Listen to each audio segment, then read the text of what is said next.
ओम शांति। हम आत्माओं को पुनः राजा बनाने वाले स्व की राजधानी, स्व की कर्म इंद्रियों पर और मन बुद्धि संस्कार पर विधि पूर्वक कंट्रोलिंग रूलिंग पावर के साथ कायदे से चलाने की समझ देकर स्वराज्य अधिकारी का टाइटल प्राप्त करने की समझ देते हैं। ऐसे सर्व गुलामियों से निकालकर हम आत्माओं को फिर से श्रेष्ठ मान में रहने का अवसर देने वाले शिव पिता परमात्मा जी का तहे दिल से हम धन्यवाद करेंगे। मीठे मीठे परम पिता परमात्मा जी की समझ पर एक्यूरेसी से चलने वाले व्यक्त ब्रह्मा, अव्यक्त ब्रह्मा, गुप्त बड़ी माँ, big brother, great great grandfather का रोल प्ले करने वाली आत्मा ब्रह्मा जी का तहे दिल से धन्यवाद करेंगे। धन्यवाद करते हुए दोनों ज़बरदस्त लाइट्स को हाजिर नाजिर करते हुए मीठे मीठे परम पिता परमात्मा जी के महावाक्य हम उन्हीं से समझेंगे। समझ जो मीठे बाबा की है वो पूरे वायुमंडल में फैले, तत्वों में फैले, प्रकृति में फैले। ये दिल से हम सब दुआ करेंगे।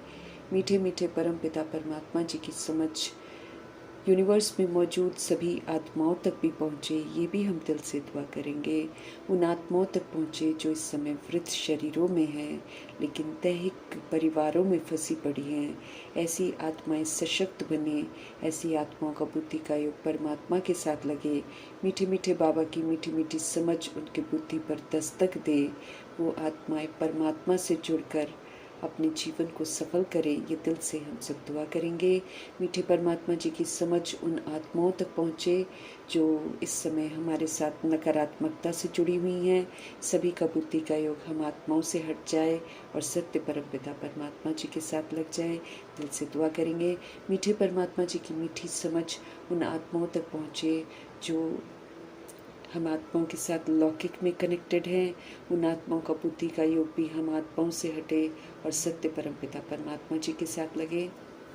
मीठे परमात्मा जी की मीठी समझ उन आत्माओं के लिए हम समर्पित करेंगे जो गर्भ जेल में प्रवेश कर गई हैं। उन आत्माओं के लिए समर्पित करेंगे जो हॉस्पिटल में पीड़ित अवस्था में हैं, जो घरों में पीड़ित अवस्था में हैं। सब तक परमात्म शक्ति, परमात्म समझ पहुँचे। हर आत्मा फिर से अपने आप को सशक्त बनाए, दिल से दुआ करेंगे।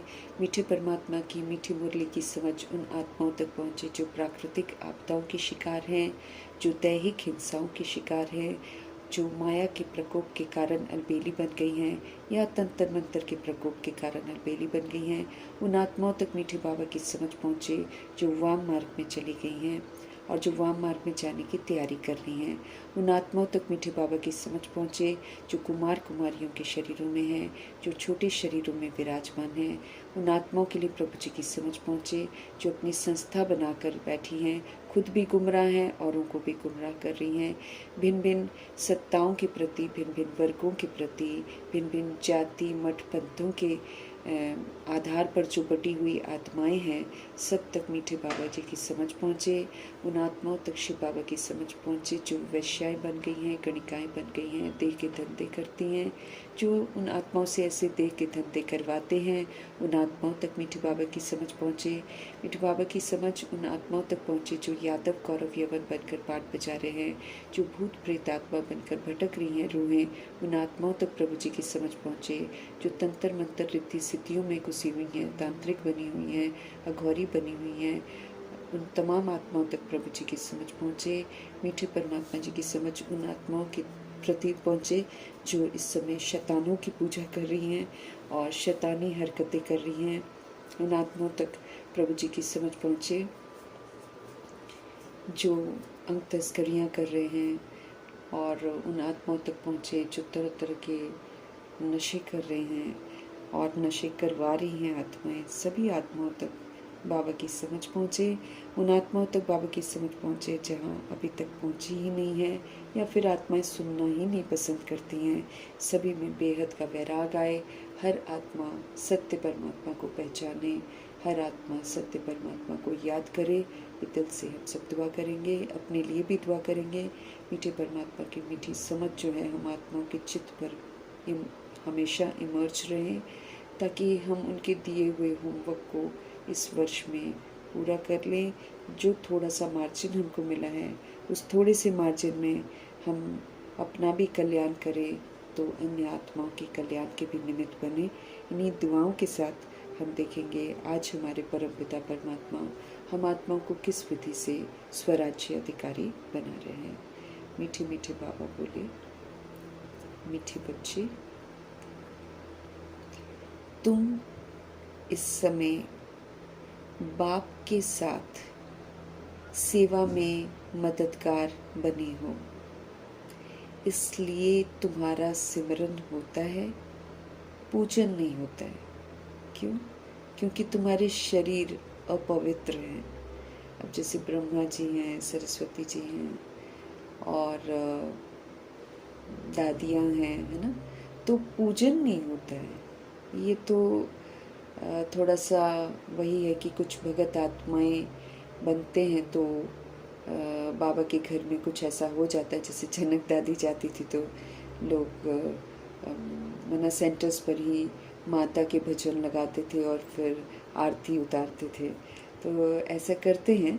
लेकिन कायदे से मीठे मीठे बाबा बोलते हैं कि ये जो समय है संगम युग का, भगवान जी अपने बच्चों के साथ सारी दुनिया का कल्याण करते हैं। जैसे कल भी बाबा हम आत्मा को स्पष्ट कर रहे थे कि जितने भी साक्षात्कार हैं वो देवी देवता नहीं कराते हैं। भक्ति में जितने भी साक्षात्कार हैं वो सारे परमपिता परमात्मा भावनाएं देखकर या किसी की नौदा भक्ति देखकर बाबा वो करते हैं। फिर कल बाबा ने एक बात और स्पष्ट करी है कि कुछ सोल्स तो बाबा के साथ डायरेक्ट पढ़ते हैं, लिखते हैं और अपना जीवन परिवर्तन करते हैं। लेकिन ये जो मेजॉरिटी सोल्स हैं द्वापर युग की और कलयुग की, ये तो ईश्वरीय पढ़ाई नहीं पढ़ते हैं। लेकिन बाबा सदगति और गति तो सभी सोल्स की करते हैं। लेकिन कैसे करते हैं वो फिर बाबा बच्चों के थ्रू करते हैं। तो मीठे मीठे बाबा स्पष्ट करते रहते हैं। तो बाबा आज बोल रहे हैं कि तुम इस समय अभी संगम युग में हम सभी आत्माएं जितना जितना अपना परिवर्तन करते जाते हैं उतना उतना हम ईश्वरीय कार्य में मददगार भी बनते हैं। तो मीठे बाबा कह रहे हैं तुम इस समय बाप के साथ सेवा में मददगार बने हो, इसलिए तुम्हारा जो है ना सिमरन होता है, पूजन नहीं होता है। क्यों? क्योंकि तुम्हारे जो शरीर है ना वो अपवित्र हैं। इस समय बॉडी तो सारी पुरानी ही है ना सभी की, इसीलिए तो बाबा कहते हैं किसी की बॉडी को याद नहीं करना, ब्रह्मा जी की भी बॉडी को याद नहीं करना, मम्मा की बॉडी को भी नहीं याद करना, क्योंकि ये वाला अंतिम शरीर तो अपवित्र है ना। इसमें रहते हुए सोल पवित्र बनती है। तो चूंकि सोल बाबा का मददगार बनती है, सोल पवित्र बनने का पूरा पुरुषार्थ करती है, इसलिए बाबा के जो बच्चे मददगार हैं उनका इस समय लोग सिमरन कर लेते हैं और महिमा कर देते हैं, लेकिन पूजा नहीं करते। और वजह यही है कि इस शरीर जो है ये तो पतित ही है, अपवित्र ही है, इसलिए इसका पूजन नहीं हो सकता है। पूजन के लिए फिर देवी देवताओं वाला गोल्डन एजेड शरीर होता है, जो कि उस समय पूजा नहीं होती है जब वो पूज्य रूप में होते हैं, सतयुग में और त्रेता युग में। लेकिन भक्ति मार्ग में वही यादगार बनते हैं जड़ मूर्तियों के रूप में। फिर उन जड़ मूर्तियों की लोग पूजा करते हैं, वो देवताई शरीर की पूजा करते हैं, क्योंकि देवताई शरीर पवित्र होता है। प्रश्न है, कौन सा नशा तुम बच्चों की बुद्धि में निरंतर रहना चाहिए? हम आत्माओं में रूहानी नशा रहना चाहिए, लेकिन कौन सा नशा है जो तुम बच्चों की बुद्धि में हमेशा रहना चाहिए? हमारे शिव बाबा का उत्तर है, हम शिव बाबा के बच्चे हैं, उनसे हम राजयोग सीखकर स्वर्ग की राजाई का वर्षा लेते हैं। ये जो नशा है तुम्हें निरंतर रहना चाहिए। विश्व का मालिक बनना है तो बहुत खबरदारी से पढ़ना है और पढ़ाना है। कभी भी बाप की हमको निंदा नहीं करानी है, किसी से भी हमको लड़ना झगड़ना नहीं है। तुम कौड़ी से हीरे जैसा बनते हो तो अच्छी रीति धारणा ज़रूर करनी है। मीठे मीठे बाबा स्पष्ट कर रहे हैं कि हमें सदा नशे में रहना चाहिए, रूहानी नशे में रहना चाहिए, ईश्वरीय नशे में रहना चाहिए। और वो कौन सा नशा है? यही कि हमको अभी रियलाइजेशन के साथ पता चला है कि शिव बाबा कौन है और हमारा शिव बाबा के साथ क्या संबंध है। तो हमें ये ईश्वरीय नशा, रूहानी नशा रहना चाहिए कि हम शिव बाबा के बच्चे हैं। हम उनसे राजयोग सीखकर स्वर्ग का वर्षा, स्वर्ग की राजाई का वर्षा लेते हैं। ये नशा तुम्हें निरंतर रहना चाहिए। विश्व का मालिक बनना है तो बहुत खबरदारी से पढ़ना है और पढ़ाना है। अगर हमको विश्व का मालिक बनना है तो हमको बहुत खबरदारी से पढ़ना भी है और बहुत खबरदारी से हमको पढ़ाना भी है। कभी भी बाप की हमको निंदा नहीं करानी है। जब भी हम श्रीमत के विपरीत चलते हैं तो हम हमारे बाबा की निंदा कराने के निमित्त बन जाते हैं। किसी से भी हमको लड़ना झगड़ना नहीं है। जब हम लड़ते झगड़ते हैं तब भी हम अपने प्रभु जी की निंदा करा देते हैं। तुम कौड़ी से हीरे जैसा बनते हो। हम वर्थ नॉट अ पेनी थे, अब हम वर्थ पाउंड बन रहे हैं। मीठे परमात्मा हमको हीरे जैसा बना रहे हैं। तो हमें अच्छी रीति क्या करना है? हमें अच्छी रीति धारणा करनी है। नशा, रूहानी नशे में रहेंगे। हम शिव बाबा के बच्चे हैं, हम राजयोग सीख रहे हैं, स्वर्ग की राजाई का वर्षा ले रहे हैं और विश्व का मालिक बनने के लिए बहुत खबरदारी से अलर्ट होकर हमको पढ़ना है और कुछ भी मिस नहीं करना है। जो बाबा कहते हैं वो करना है, करके फिर दूसरी सोल्स के साथ शेयर करना है। और श्रीमत के विपरीत जाकर हमको कभी भी भगवान जी की निंदा नहीं करानी है और कभी भी हमें आपस में लड़ना झगड़ना नहीं है। हम सभी आत्माओं को याद रखना है कि हम बिल्कुल वर्थ नॉट अ पेनी हो गए थे, कौड़ी मिसल हो गए थे। अब मीठे परमात्मा हमको फिर से हीरे जैसा बना रहे हैं। तो अच्छी रीति हर बात की जो दिव्यता की जो समझ मिली है, सत्यता की जो समझ मिली है, उस सत्यता और दिव्यता को हमको धारण करना है। गीत है, जो पिया के साथ है उसके लिए ज्ञान की बरसात है। अगर हम शिव पिता परमात्मा के साथ रहते हैं संगम युग में, तो निरंतर अगर मेरा उनके साथ कनेक्शन है तो निरंतर ज्ञान बरसता ही रहेगा, अर्थात समझ आती जाएगी, तीसरा नेत्र खुलता ही चला जाएगा। तो जो पिया के साथ हैं इस समय, उनके लिए ज्ञान की बरसात है, ज्ञान की वर्षा होती रहती है, टच होता जाएगा। ये मतलब है, ये ऐसे ड्रामा में चल रहा है, वैसे चल रहा है, हर बात जो है ना बिल्कुल स्पष्ट होती जाएगी। ओम शांति।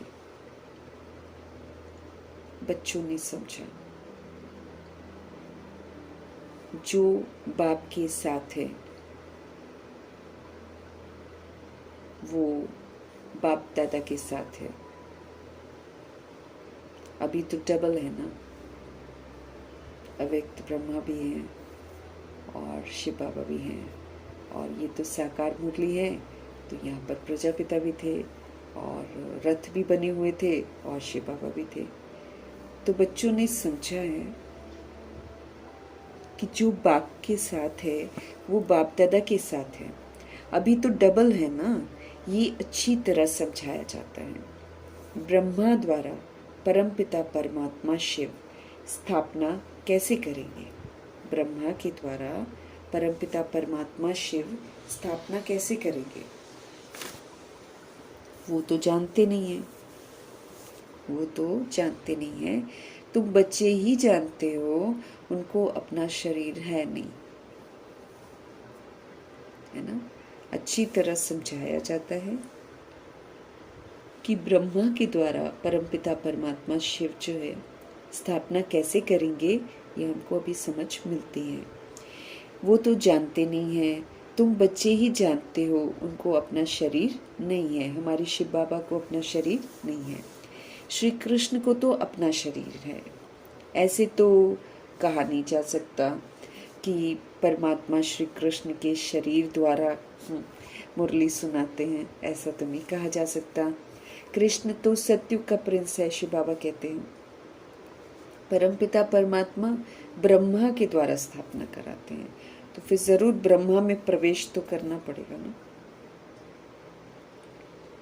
परमपिता परमात्मा ब्रह्मा के द्वारा स्थापना कराते हैं, तो जरूर ब्रह्मा में प्रवेश करना पड़ेगा। और कोई उपाय नहीं है, और कोई भी उपाय नहीं है। प्रेरणा आदि की तो बात ही नहीं है, इंस्पिरेशन की कोई बात ही नहीं है। बाप ब्रह्मा के द्वारा सब समझा देते हैं। शिव बाबा खुद आकर ब्रह्मा के थ्रू सारा कुछ समझाते हैं कि प्रेरणा से तो मैं तुमको कुछ नहीं बता सकता, मैं बताऊंगा भी तो तुमको समझ में नहीं आएगा। इसलिए वो स्वयं ही आकर बताते हैं कि कैसे वो दादा लेखराज को अडॉप्ट करते हैं, फिर वो मरजीवा बनाते हैं। जब वो पुराने से मर जाते हैं तो फिर शिव बाबा उनका नाम ब्रह्मा रखते हैं, फिर उनको यूज़ करके हम आत्माओं को सत्य से परिचित कराते हैं। अपने लिए वो बॉडी नहीं लेते हैं, इंस्पिरेशन से कुछ हो नहीं सकता है, इसलिए वो परकाया का आधार लेते हैं। तो बाप ब्रह्मा के द्वारा हम आत्माओं को सब समझा देते हैं। विजय माला, जिसको रुंड माला कहा जाता है, जो मनुष्य पूजते हैं, सिमरते हैं 108 की माला को, वो एक्चुअली रुंड माला कहलाती है। रुंड माला उन आत्माओं का प्रतीक है जो सोल्स विष्णुपुरी में जाने का वर्षा प्राप्त करती हैं और फिर नारायण जी के कुल में आती हैं, विष्णुपुरी में आती हैं। तो विजय माला 108 की होती है, जिसको रुंड माला कहा जाता है, और जो मनुष्य पूजते हैं, सिमरते रहते हैं, राम राम करेंगे, चाहे अपना जो भी करते हैं, कोई मूल मंत्र बोलेंगे हर मणके पर, है ना, तो सारे लोग सिमरते हैं उसको। 108 की माला को सिमरा जाता है। तुम बच्चे समझते हो कि रुद्र माला तो सिर्फ सिमरी जाती है। मेरू कहा जाता है ब्रह्मा सरस्वती जी को। जैसे ऊपर माला होती है ना, ऊपर फूल होता है, फूल के नीचे 2 दाने होते हैं, वो ब्रह्मा जी और सरस्वती जी का प्रतीक है। और फिर उसके बाद 108 सोल्स और होती है। ये दोनों तो बिल्कुल बाप समान बन जाते हैं ना, इसलिए बिल्कुल शिव बाबा के समीप होते हैं। और फिर बाकी की सोल्स नंबरवार 108 दाने बनती हैं। बाकी माला हुई बच्चों की 108 की। विष्णु की माला तो एक है, पूजी जा सकती है। इस समय तुम पुरुषार्थी हो, तुम्हारा सिमरन होता है अंत में। सिमरन होता है अंत में। आत्माओं की माला है या जीव आत्माओं की माला है? प्रश्न उठेगा ना कि भाई माला किसकी है, आत्माओं की है या जीव आत्माओं की माला है? प्रश्न उठेगा ना। तो विष्णु की माला तो कहेंगे चैतन्य जीव आत्माओं की माला है। वो सोल्स जो विष्णुपुरी के लिए क्वालिफाई करती हैं वो तो जीव आत्मा है, अर्थात बॉडी लेती है ना वो तो विष्णु की माला तो कहेंगे चैतन्य जीव आत्माओं की माला है। लक्ष्मी नारायण पूजे जाते हैं ना, क्योंकि उन्हों की आत्मा और शरीर दोनों पवित्र हैं। लक्ष्मी नारायण पूजे जाते हैं क्योंकि सोल भी प्योर, बॉडी भी प्योर। रुद्रमाला वो तो सिर्फ आत्माओं की है, क्योंकि शरीर तो सबके अपवित्र हैं, वो तो पूजे नहीं जा सकते। तो आत्मा कैसे पूजी जाती है? तुम कहते हो रुद्रमाला पूजी जाती है, परंतु नहीं, पूजी नहीं जाती है। जब नाम ही है उसका सिमरनी, है ना, तो लोग सिमरन करते हैं, एक एक मणका घुमाते जाएंगे और राम राम बोलते जाएंगे, चाहे वाहिगुरु वाहिगुरु बोलते जाएंगे, वो सिमरते हैं। बाबा कहते हैं जो भी दाने हैं ना, वो तुम बच्चों के सिमरन होता है जब शरीर में है। दाने तो ब्राह्मणों के ही हैं। सिमरन किसको करते हैं ये तो किसी को पता ही नहीं है, क्योंकि है वो ब्राह्मणों का यादगार, लेकिन जब लोग उसको सिमरते हैं तो न तो समझते हैं कि फूल कौन है, न समझते हैं कि मेरुदाना कौन है, और न ही समझते हैं कि मणके कौन, बस सिमरते हैं। ये माला ले लो, वो माला ले लो, ऐसे करके। आजकल तो अनेक माला है, कोई तुलसी की माला है, कोई रुद्राक्ष की माला है, अनेक मालाएं। आजकल दुकानों में चले जाओ तो कितनी सारी मालाएं होती हैं, अलग अलग नाम रखे होते हैं। बाबा कहते हैं सिमरन किसको करते हैं किसी को पता नहीं है। ये ब्राह्मण जो भारत की सेवा करते हैं उनको याद करते हैं। जगत अम्बा देवियाँ आदि बहुत हैं, उनको याद करना चाहिए। पूजने लायक लक्ष्मी नारायण बनते हैं, तुम नहीं, क्योंकि तुम्हारे शरीर जो है ना पतित है। पूजने लायक कौन बनते हैं? पूजने लायक लक्ष्मी नारायण बनते हैं, तुम नहीं, क्योंकि तुम्हारे शरीर जो है ना वो पतित है। तुम्हारे शरीर पतित है, आत्मा पवित्र है, परंतु वो पूजी नहीं जा सकती है, वो सिमरी जा सकती है।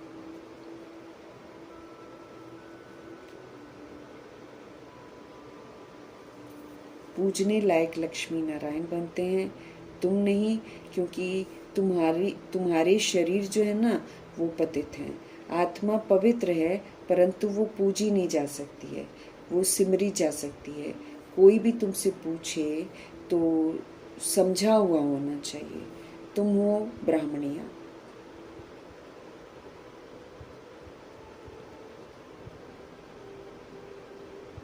बाबा कहते हैं पूजने लायक लक्ष्मी नारायण बनते हैं, तुम नहीं, क्योंकि तुम्हारे शरीर पतित हैं। आत्मा पवित्र है, परंतु वो पूजी नहीं जा सकती है, सिमरी जा सकती है। कोई भी तुमसे पूछे तो समझा हुआ होना चाहिए। बाबा कहते हैं अगर अब कोई पूछे आपसे तो आपके पास समझ होनी चाहिए, क्योंकि बाबा तो सब कुछ समझा देते हैं। तुम हो ब्राह्मणिया, तुम्हारे यादगार देवियों के रूप में। तुम हो ब्राह्मणिया, तुम्हारे यादगार जो है ना वो देवियों के रूप में है। तुम श्रीमत पर खुद पावन बनते हो, तो ये माला फर्स्ट ब्राह्मणों की समझी जाए, फिर देवताओं की। बाबा कहते हैं तुम हो ब्राह्मणिया, तुम्हारे यादगार जब बनते हैं तो वो देवियों के रूप में बनते हैं। तुम श्रीमत पर खुद पावन बनते हो, तो ये जो माला है ये फर्स्ट ब्राह्मणों की समझी जाए, फिर देवताओं की। ये ब्राह्मणों की माला है। ब्राह्मणों ने जो पुरुषार्थ किया है, इसीलिए तो मेरुदाना किसको बोल रहे हैं? ब्रह्मा सरस्वती जी को। तो वो तो उन्होंने तो संगम युग में पुरुषार्थ किया है ना, इसलिए बाबा बोलते हैं ये माला जो है ना पहले ब्राह्मणों की है, वो श्रीमत पर खुद पावन बनते हैं। तो ये माला फर्स्ट ब्राह्मणों की है, ब्राह्मणों की समझी जाए, फिर देवताओं की। तो विचार सागर मंथन करने से रिजल्ट निकलेगी। विचार सागर मंथन करने से रिजल्ट निकलेगी। जब आत्माएं शालिग्राम रूप में हैं तब वो पूजी जाती है ना। जब सोल्स शालिग्राम रूप में है, मतलब सोल के रूप में है, तब उनकी पूजा होती है। शिव की पूजा होती है तो शालिग्राम की भी होती है ना। शिवलिंग बनाते हैं, फिर साथ में छोटे छोटे और शालिग्राम बनाते हैं, तो शिव के साथ उनका पूजन होता है। बाबा कहते हैं शिव की पूजा होती है तो फिर शालिग्राम की भी ज़रूर करते हैं। और शालिग्राम कौन होते हैं? जो यहाँ पर संगम युग में आत्म अभिमानी बनते हैं। वो बहुत कम सोल्स बनती हैं, लेकिन आत्म अभिमानी सोल्स की पूजा होती है।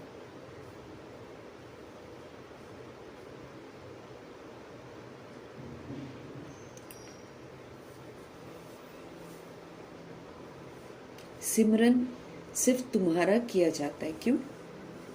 क्योंकि तुम शरीर के साथ सेवा करते हो, इसलिए सिमरन होता है।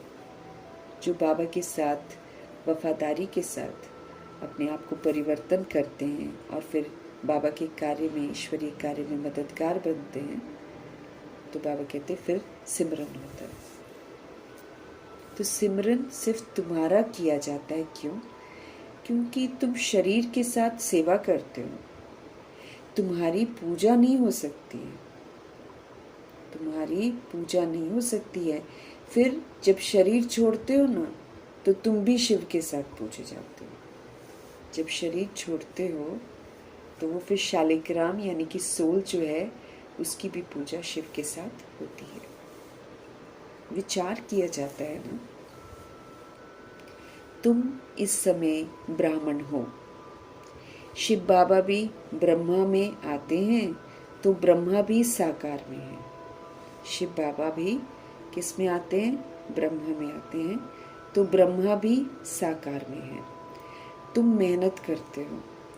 ये माला जैसे कि साकार की माला है। ब्रह्मा, सरस्वती और फिर सारी ज्ञान गंगाएं। तुमने भारत को क्या किया? स्वर्ग बनाया। ये रुद्र यज्ञ रचा हुआ है। जो पूजा करते हैं उसमें सिर्फ शिव और शालिग्राम होते हैं।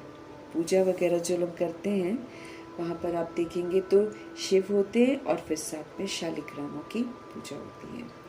उनमें ब्रह्मा सरस्वती का अथवा तुम बच्चों का नाम नहीं होता है।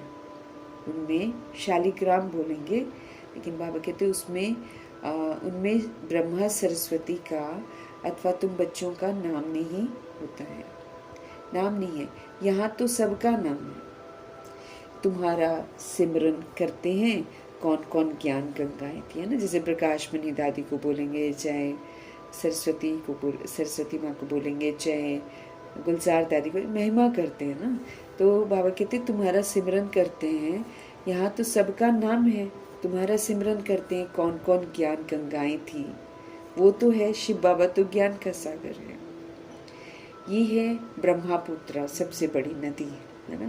ब्रह्मा जी का जो सोल्स, जितनी भी नदियां हैं इस दुनिया में, है ना, जितनी भी नदियां हैं भारत में, जितनी भी नदियां हैं, वो सारी सोल्स जो हैं इस समय जो पुरुषार्थ करती हैं। और नदी का काम क्या होता है? बहना, है ना। तो जो सोल्स इधर उधर जाकर पूरे सब जगह विश्व में सेवा करती हैं, वो सोल्स जो है ना, वो ज्ञान नदी कहलाती हैं। इसलिए जितनी भी नदियां हैं ना, उनके जो नाम रखे हुए हैं, वो पुरुषार्थ जो किया है, जो सेवाएं की हैं, उस सेवाओं के आधार से नाम रखे हुए हैं। मतलब बाबा जैसे हम लोग को बोलते हैं ना कि तुम लोग ही तो रचता हो, बाकी सारी तो रचना है। हम लोग जैसे बनते हैं वैसे वैसे फूल बनते हैं, हम लोग जैसे बनते हैं वैसे वैसे सारे जितने भी दुनिया में नदियां हैं, वो नदियों के नाम उसी के। फिर हम लोग जैसे बनते, बाबा कहते तुम जैसे बनते हो वैसा ही फर्नीचर है सारा का सारा। मतलब दुनिया में जो कुछ भी मौजूद दिखाई देता है, चाहे जानवर हैं, चाहे पशु पक्षी हैं, चाहे हम लोग जैसे बनते हैं ना, वैसे ही वो लोग बन जाते हैं। ऐसे ही नदियाँ जो बहती रहती हैं, जो सेवाएं करती हैं इधर उधर जाकर, है ना, उनको ज्ञान गंगा कहते हैं। और फिर नदियों के सारे नाम, ये नदी वो नदी, मतलब जैसी जितनी बड़ी होगी ना उतना उसने सेवा करी है। तो ब्रह्मपुत्र नदी जो है सबसे बड़ी है ना। तो ब्रह्मपुत्र ब्रह्मा जी का यादगार है, क्योंकि ब्रह्मा जी तो देखो अव्यक्त में भी सेवा कर रहे हैं, व्यक्त में भी सेवा कर रहे हैं। तो बहुत ब्रह्मपुत्र तो सबसे विशाल नदी होगी ना, जो बहुतों को हप कर जाएगी। अभी जब विनाश होगा ना, प्राकृतिक आपदाएं भी तो आएंगी, तो ब्रह्मपुत्र नदी बहुतों को निकल जाएगी। ये ब्रह्मपुत्र है बड़ी नदी, ये ब्रह्मा माता भी है। इसलिए देखो वहाँ पर सागर से मिलन जब होता है ना, ब्रह्मा जी के ब्रह्मपुत्र नदी का सागर से, तो मेला लगता है, लोग मेला करते हैं। अब देखो यहाँ ब्रह्मा जी की मुलाकात शिव बाबा से होती है ना, मिलन होता है, तो वहाँ पे स्थूल रूप में दिखा दिया कि ब्रह्मपुत्र नदी और सागर जी का मिलन होता है। सागर परमपिता परमात्मा का प्रतीक है और ब्रह्मपुत्र नदी ब्रह्मा जी का प्रतीक है।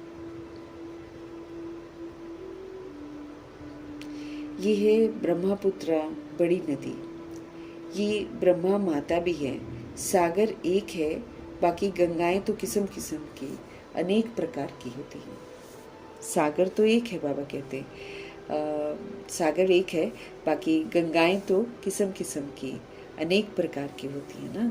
तो नंबरवार जिनमें अच्छा ज्ञान है उनको सरोवर कहा जाता है। नंबरवार जिनमें अच्छा ज्ञान होता है ना, उनको सरोवर कहा जाता है। महिमा भी है, कहते हैं मानस सरोवर में स्नान करने से परी ज़्यादा बन जाते हैं। ऐसा लोगों का कहना है। ऐसा बनते तो नहीं है, लेकिन मानस सरोवर जो है ये तो ज्ञान को कहेंगे ना, परमात्म ज्ञान को कहेंगे। तो परमात्म ज्ञान में स्नान जब करती है आत्मा तो निखरती है। लेकिन ऐसे कहा माना गायन करा हुआ है कि मानस सरोवर में जो भी स्नान करता है वो परिज़ादा बन जाता है, एंजल बन जाता है।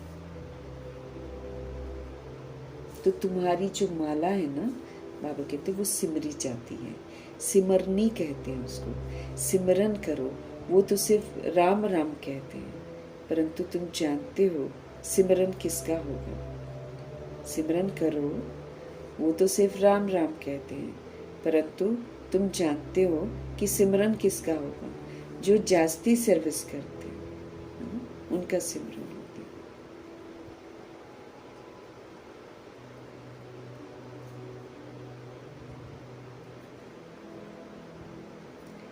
जो जास्ती सर्विस करते हैं, पहले तो बाबा है फूल, फिर मेरू। जो बहुत मेहनत करते हैं, फिर रुद्र माला सो विष्णु की माला बनती है ना। जो जास्ती सर्विस करते हैं, पहले तो बाबा है ना फूल, फिर मेरू जो बहुत मेहनत करते हैं, फिर रुद्र माला सो विष्णु की माला बनती है ना। जो बहुत मेहनत करते हैं, फिर बाबा कहते हैं रुद्र माला बनती है, फिर विष्णु की माला बनती है। पहले क्वालिफाई करते तो शिव की माला में आते हैं, फिर उसके बाद 16,108 करोड़ आत्माएं, फिर उसके बाद जो क्वालिफाई करते हैं सर्व गुणों से संपन्न, 16 कला संपूर्ण, संपूर्ण निर्विकारी, मर्यादा पुरुषोत्तम, संपूर्ण अहिंसक जो बनते हैं, वो फिर विष्णु की माला में आते हैं। तुम्हारी सिर्फ आत्मा पूजी जाती है, तुम अब सिमरन के लायक हो। सिमरनी तुम्हारी है, बाकी पूजा नहीं हो सकती है। क्यों? क्योंकि सोल जो है पवित्र है, लेकिन शरीर तो अपवित्र है। अपवित्र चीज कभी पूजी थोड़ी जाती है, चाहे जितना मर्जी सोल उसमें रहकर पवित्र बन रही हो, लेकिन बाबा कहते अपवित्र चीज को कभी पूजा थोड़ी जाता है। जब रुद्र माला बनने लायक बन जाते हो, फिर अंत में तुम शुद्ध बन जाते हो। जब हम रुद्र माला में आने लायक बन जाते हैं, फिर अंत में हम लोग सब क्या बन जाते हैं? शुद्ध बन जाते हैं। तुमको साक्षात्कार होगा, पास विद ऑनर कौन कौन होते हैं। तुमको क्या होगा? तुमको साक्षात्कार होगा कि पास विद ऑनर कौन कौन होते हैं।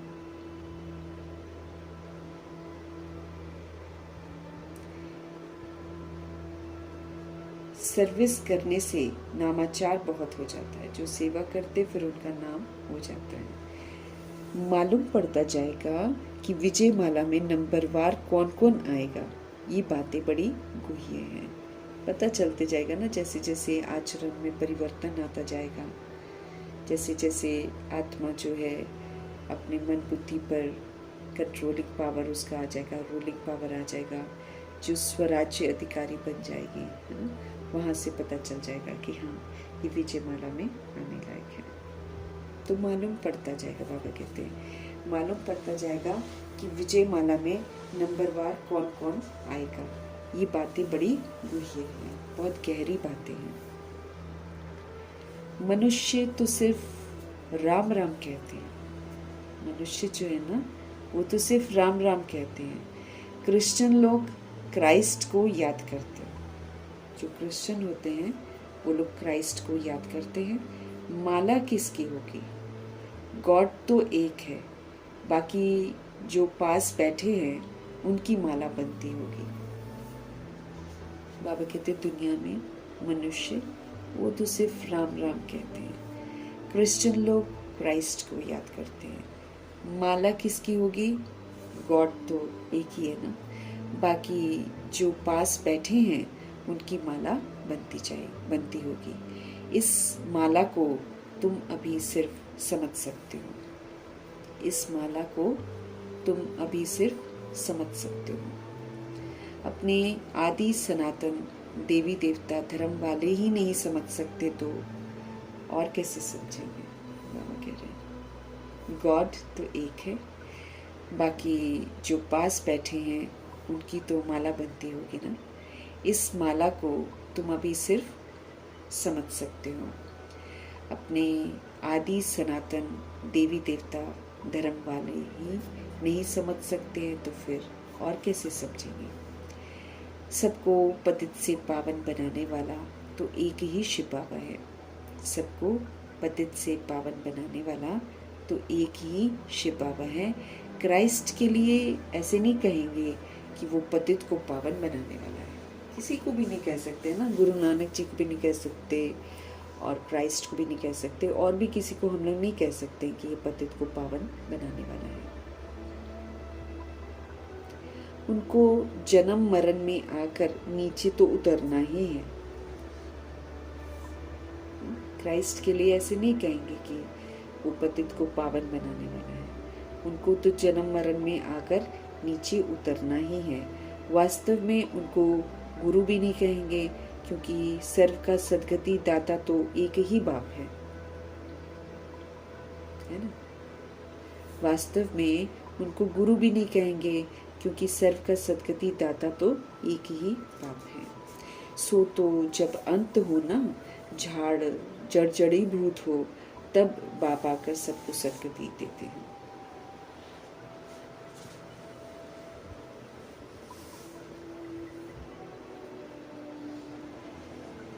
है ना। क्राइस्ट के लिए ऐसे नहीं कहेंगे कि वो पतित को पावन बनाने वाला है, उनको जन्म मरण में आकर नीचे उतरना ही है। वास्तव में उनको गुरु भी नहीं कहेंगे, क्योंकि सर्व का सद्गति दाता तो एक ही बाप है। सो तो बाबा कहते हैं कि जब अंत हो, झाड़ जड़ी भूत हो, तब तो बाप आकर सबकी सद्गति करेंगे ना।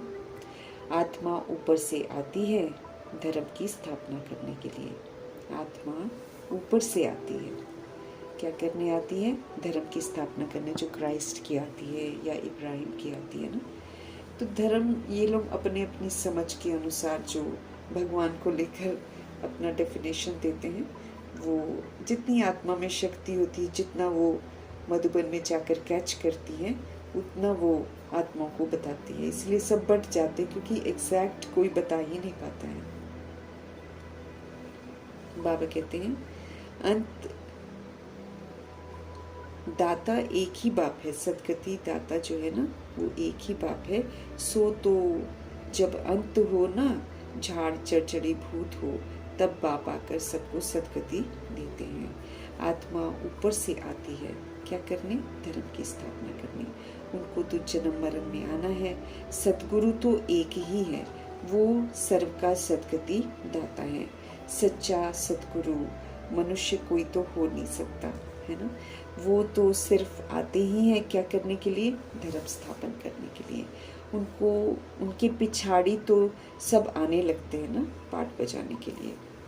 तो जब सब तमो प्रधान अवस्था को पाते हैं, तब मैं आकर सबकी सदगति करता हूँ। क्योंकि शुरू में तो कभी कोई आ गया, पहले तो संन्यास धर्म आया, उसने थोड़ा सा थामा, फिर ये धर्म स्थापक आने शुरू हो जाते हैं अपने अपने टाइम पर। फिर ये अपनी अपनी आत्मिक पावर से जितना भी इनके पास नॉलेज होता है उसके अनुसार करते हैं। लेकिन फिर ये सोल्स भी परकाया का आधार लेकर करते हैं धर्म स्थापन, और फिर ये लोग फिर गर्भ जेल में जाकर दूसरा जन्म लेते। तो धीरे धीरे पुनर्जन्म में आते आते सभी दुनिया की जितनी भी आत्माएं हैं सब तमो प्रधान बन जाती हैं।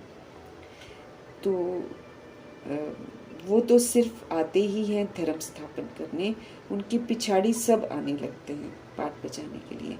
तो जब सब तमो प्रधान अवस्था को पाते हैं, तब मैं आकर क्या करता हूँ? सबकी सदगति करता हूँ। सब वापस जाते हैं, फिर नए सिर चक्र शुरू होता है। सब वापस जाते हैं, फिर नए सिर चक्र शुरू होता है। तो तुम राजयोग सीखते हो, है ना। वही राजाई पाएंगे, फिर राजा बने व प्रजा बने। तुम राजयोग सीखते हो, वही फिर राजाई पाएंगे, फिर राजा बने व प्रजा बने। बाबा तो हम सभी आत्माओं को राजयोग ही सिखाते हैं, हमको तो राजा ही बनाते हैं भगवान जी। हमको तो कहते हैं कि तुम स्वराज्य अधिकारी बनो, समझ देते हैं कि हम सभी सोल्स जो हैं आत्मा है ना। शरीर हमारी बदौलत चलता है, हम ना हो तो शरीर चले ना। समझ देते हैं कि आत्मा ही बॉडी में प्रवेश करके अपनी सारी पावर्स को पूरी बॉडी में फैलाती है, तब शरीर हिलता है, तब चलता है। तो बाबा ये समझ देकर फिर हमको बोलते हैं कि अब अपने कर्म इंद्रियों को तुम कायदे से चलाओ, तुम अपने मन बुद्धि संस्कार को कायदे से चलाओ। और फिर बोलते हैं कि जब तुम राजा अपने आप को समझोगे, भृकुटी में विराजमान होगे, तो फिर आत्मा समझने से हमारा कनेक्शन परमात्मा से हो जाता है, देह समझने से हमारा कनेक्शन देहधारियों के साथ हो जाता है। ऐसे होता है ना। तो बाबा कहते तुम राजयोग सीखते हो, वही राजाई पाएंगे, फिर राजा बने व प्रजा बने। वही राजाई पाएंगे, फिर राजा बने व प्रजा बने। सबका अपना अपना पुरुषार्थ है। कितना हम यहाँ पर स्वराज्य अधिकारी बनने का सबूत देते हैं, कितना हम कर्म इंद्रियों पर राज्य करते हैं, कितना हम मन बुद्धि संस्कार को कंट्रोलिंग और रूलिंग पावर से चलाते हैं, उसके अनुसार हमको राजाई मिलती है ना। और अगर हम प्रजा के अधीन होते हैं, मतलब अपनी ये जो कर्म इंद्रियां हैं ये मेरी प्रजा है बाबा कहते हैं, और अगर मैं आत्मा इन प्रजा के अधीन होती हूँ, मतलब राजा बनकर पाठ नहीं बजा पाती हूँ, तो फिर हम प्रजा बनेंगे। और फिर हमको ध्यान रखना है कि प्रजा तो बन जाएंगे, लेकिन सतयुग त्रेता युग में भी अगर प्रजा बनेंगे तो जिंदगी में एक अभाव जरूर अनुभव होगा। भले सुख है, सब कुछ है, लेकिन वो जो एक हैप्पीनेस राजाई घरानों वालों को होगी ना, क्योंकि अभी अगर हम प्रजा हैं यहाँ पर संगम युग में, तो हम खुश थोड़ी रहेंगे। अगर जैसे सोल्स हैं, वो बाबा को बोलती हैं कि हम करना नहीं चाहते हैं लेकिन हम कर लेते हैं, है ना। तो जो सोल ऐसा रियलाइज करती है कि मैं करना नहीं चाहती हूँ और मेरे से, वो दुखी परेशान ही तो है। तो दुखी परेशान होती है तो फिर यहीं से दुख और परेशानी के संस्कार लेकर जाती है। इसीलिए वो अंदर में उसके अभाव तो रहेगा, भले वो सतयुग में आ जाए, भले वो त्रेता युग में आ जाए, तो उसको अंदर में एक वो रियल हैप्पीनेस जो होता है ना, जो यहाँ पर हमको, क्योंकि हमको तो हैप्पीनेस भी यहाँ पर कमाना है, हेल्थ भी यहाँ पर कमानी है, वेल्थ भी यहाँ पर कमानी है। हेल्थ कमाएंगे, व्याधि आए कुछ भी आए, लेकिन हम सदा हेल्थी है ना। और फिर ज्ञान रत्न हमको इतने सारे मिलते हैं, तो वो ज्ञान रत्नों से हम धनवान बनते हैं। और फिर हैप्पीनेस तो रहती है। अगर हमारे पास हेल्थ है, हमारे पास वेल्थ है, तो फिर हमारे पास हैप्पीनेस भी है।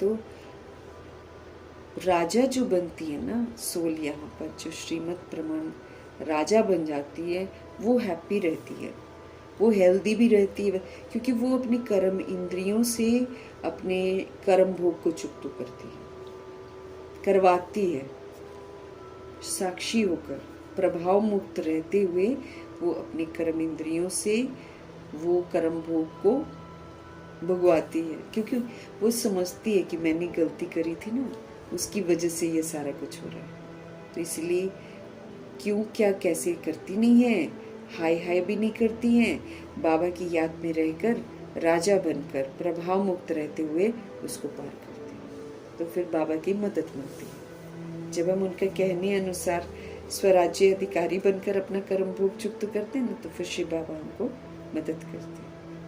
जैसे दादियों को करा, दादियों ने कभी भी शिकवा शिकायत थोड़ी करा कि हमको ये प्रॉब्लम क्यों है। गुलजार दादी ने कभी बोला कि मैं तो रत हूँ, फिर मेरे साथ ऐसा, कभी नहीं, कुछ भी नहीं बोला ना, कभी कोई शिकवा, कभी बोला भी नहीं कि भगवान मुझे ठीक कर दो, ये भी नहीं बोला। ब्रह्मा जी ने शुरू में बोला था, बाबा वो खांसी तो ठीक कर दो, क्योंकि रथ बनते थे ना, तो बीच में खांसी ज़्यादा हो जाती थी, तो फिर कभी कभी नहीं भी बोल पाते थे, बोलते थे। तो बाबा ने क्या बोला, नहीं, ये तुम्हारा अपना कर्म भोग है। तो यहीं पर हम सारा कुछ लेकर जाते हैं, तो हमको ध्यान रखना है। नहीं तो बाबा कहते हैं ना, कई सोल्स ये सोचती हैं कोई बात नहीं, प्रजा बन जाएंगे, सुख तो होगा ही, ऐसा बोलते हैं ना वो लोग। और अभी तो एंजॉय कर लो, अभी जो मर्जी कर लो, ऐसा बोलती हैं सोल्स। तो लेकिन हमको ये ध्यान रखना है कि फिर हमारा भाग्य वैसे ही प्रजा वाला ही बनेगा फिर हमेशा। अर्थात द्वापर युग कलयुग में भी हम अधीन ही होंगे अपनी कर्म इंद्रियों के। अगर हम यहाँ पर अधीन रह गए ना कर्म इंद्रियों के, तो वहाँ भी द्वापर युग कलयुग में भी अधीनता वाला जीवन हम जिएंगे। ये हमको ज़रूर ध्यान रखना है इन बातों का। ये खेल नहीं है। हम पूरे कल्प की जन्म पत्री अपनी बना रहे हैं। हम पूरे कल्प का अपना भाग्य खुद ही बना रहे हैं। इसलिए बाद में फिर कर्म ना कूटने पड़े, क्योंकि ये हम जानते हैं कि जब हम कोई चीज़ करना नहीं चाहते हैं और फिर भी हम करते हैं तो हम कैसा फील करते हैं। अच्छा नहीं फील करते हैं। तभी तो बाबा को बोलते हैं कि बाबा हम करना नहीं चाहते लेकिन हमसे हो रहा है। अंदर से हम कहाँ अच्छा फील करते हैं। तो प्रभु जी बोल रहे हैं, जब सारी सोल्स पुनर्जन्म में आके तमो प्रधान बन जाती है ना, तब मैं आता हूँ। क्योंकि फिर जब कोई और कोई चांस, अब जैसे आज की दुनिया की स्थिति है, कोई सल्यूशन नहीं है। अगर कोई चाहे ना कि कोई समाधान हो जाए, कुछ हो सकता है क्या? शांति हो सकती है क्या? कुछ भी नहीं हो सकता।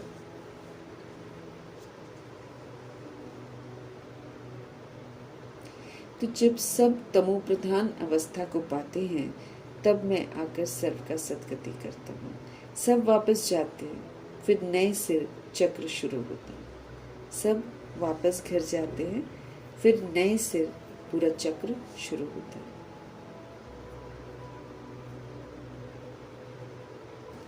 तुम राजयोग सीखते हो। हम सभी आत्माएं इस समय राजयोग सीखते हैं। वही राजाई पाएंगे, फिर राजा बने व प्रजा बने। हम सब सीखते हैं, लेकिन हम कितना स्वराज्य अधिकारी बन पाते हैं वो हमारे ऊपर है।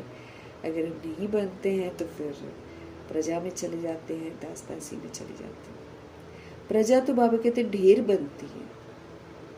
प्रजा तो ढेर बनती है। मेहनत है राजाई मर्तबा पाने की, मेहनत करनी पड़ती है। अंत में पूरा पता पड़े कौन विजय माला में पिरोए जाते हैं। पता पड़ जाएगा कि कौन विजय माला, क्योंकि सारा प्रैक्टिकल हमारे सामने ही होगा ना। परीक्षाएं वगैरह, उसमें हम कैसे रहते हैं वो सारे वहां से पता चल जाएगा ना। बाबा कहते अंत में पूरा पता पड़ जाएगा कि कौन विजय माला में पिरोए जाते हैं। अनपढ़ पढ़े के आगे भरी ढोएंगे। जो अभी बाबा का कहना नहीं मानते हैं वो फिर अनपढ़ हो जाएंगे ना। तो अनपढ़ जो है वो पढ़े के आगे भरी ढोएंगे, मतलब उसके सामने वो दास दासी बनेंगे। जो पढ़े लिखे हैं वो उसके सामने भरी ढोएंगे। सतयुग में आएंगे लेकिन नौकर चाकर बनना पड़ेगा। अगर हम अभी प्रजा मेरे से सब कुछ, मेरी जो कर्म इंद्रियां हैं, अगर वो मेरे से सब कुछ कराती हैं तो फिर हम तो नौकर चाकर बन गए ना। वो तो हमसे पुट्ठे काम ही कराती हैं कर्म इंद्रियां, हमसे सुलटे काम थोड़ी कराती हैं। तो फिर अगर हम ऐसे करेंगे तो फिर हम क्या बनेंगे? नौकर चाकर बनेंगे। सतयुग में आएंगे बाबा कहते हैं, लेकिन परंतु नौकर चाकर बनना पड़ेगा। वो एक अभाव हमारे मन बुद्धि में रहेगा ही रहेगा कि हम सर्वेंट्स हैं चाहे कुछ है।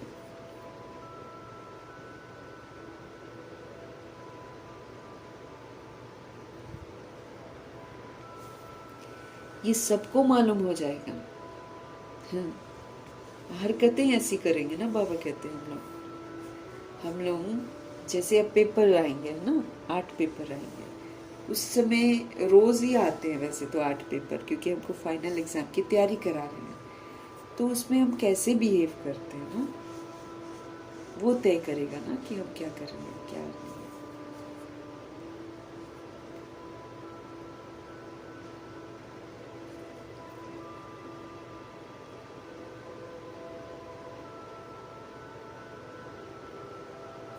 जैसे इम्तिहान के दिनों में है ना, सबको मालूम पड़ जाता है कि कौन कौन पास होंगे। पढ़ाई पर अटेंशन नहीं होता है तो फेल हो जाते हैं। दुनिया में भी अगर पढ़ाई नहीं करती हैं सोल्स तो फिर इम्तिहान के दिनों में मालूम पड़ जाता है भाई ये क्या क्या करेगा, है ना। तो कौन कौन पास होंगे। पढ़ाई पर अटेंशन नहीं होता है तो फिर फेल हो जाते हैं। तुम्हारी ये है बेहद की पढ़ाई। अब ये हमारी पढ़ाई तो वो जिस्मानी पढ़ाई की तरह नहीं है कि वो पढ़ा तो एक जन्म में उसका सुख मिलता है। वो भी आजकल तो सुख मिलता भी नहीं है। पढ़ लिख कर भी जॉब्स नहीं है। पढ़ लिख कर भी जॉब उनके लिए है जो सत्ता की पहुंच में है। बाकी तो देखो 2-2 3-3 सीटें होती हैं, चाहे 10 सीटें होती हैं, लाख बंदा खड़ा होता है, तो उसमें किसको मिलेगा? अब लाख तो सोचता है कि हमको मिलेगा, लेकिन मिलता किसी और को ही है।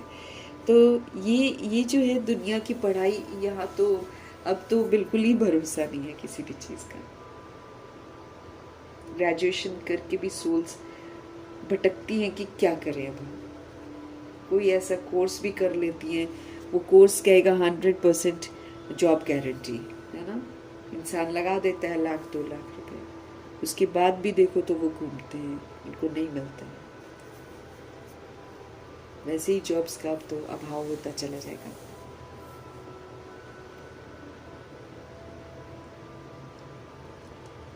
ये तो ईश्वरीय पढ़ाई है, ये बेहद की पढ़ाई है। इसको पढ़ते हैं, शिक्षित होते हैं तो 21 जन्मों के लिए इसका जो है ना फल मिलता है।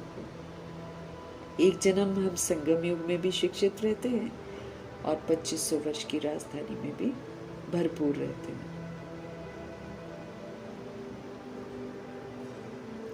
तुम्हारी ये है बेहद की पढ़ाई। ईश्वरीय विश्वविद्यालय तो एक ही है जहाँ मनुष्य से देवता बनना है, उसमें नंबरवार पास होते हैं। तो ये बेहद की पढ़ाई है। ईश्वरीय विश्वविद्यालय वो तो एक ही है जहाँ मनुष्य से देवता बनना है। इसमें बाबा कहते हैं नंबरवार सब पास होते हैं। ये जो भगवान जी की पढ़ाई है, इसमें ये मनुष्य से देवता बनने की पढ़ाई है ये तो। और इसमें बाबा कहते हैं नंबरवार सभी सोल्स पास होती हैं। पढ़ाई एक ही है राजयोग की,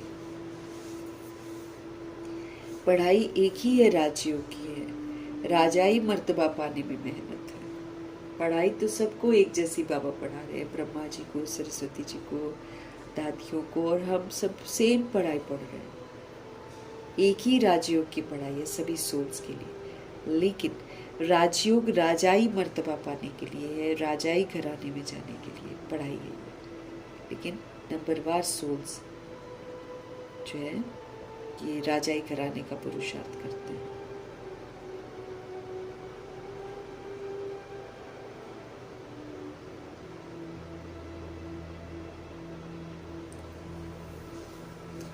तो तुम्हारी ये है बेहद की पढ़ाई। ईश्वरीय विश्वविद्यालय तो एक है जहाँ मनुष्य से देवता बनना है, उसमें नंबरवार पास होते हैं। पढ़ाई एक ही राजयोग की है। राजाई मर्तबा पाने में मेहनत है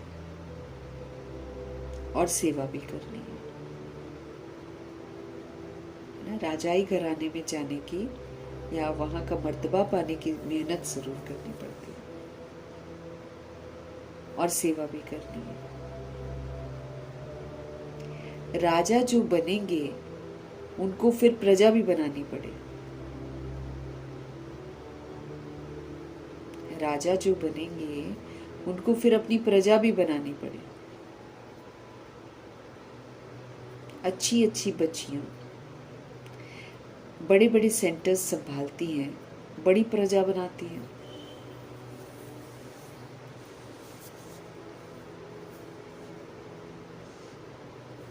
बाबा भी कहते हैं बड़ा बगीचा बना, तो फिर बाबा भी आकर देखे कि कितने बच्चे बाबा के बच्चे बन गए हैं।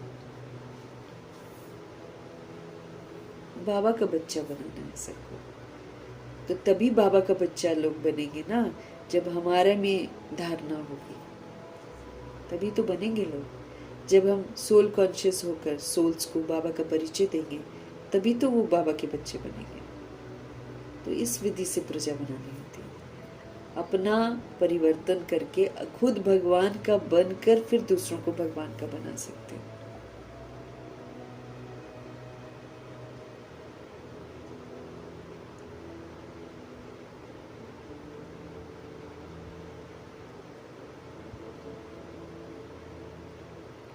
अच्छी अच्छी बच्चियां बड़े बड़े सेंटर्स संभालती हैं, बड़ी प्रजा बनाती हैं। बाबा भी कहते हैं बड़ा बगीचा बनाओ, तो बाबा भी आकर देखेंगे। अभी तो बहुत छोटा है, बॉम्बे में तो लाखों हो जाएंगे। सूर्यवंशी तो सारी डिनेस्टी होती है।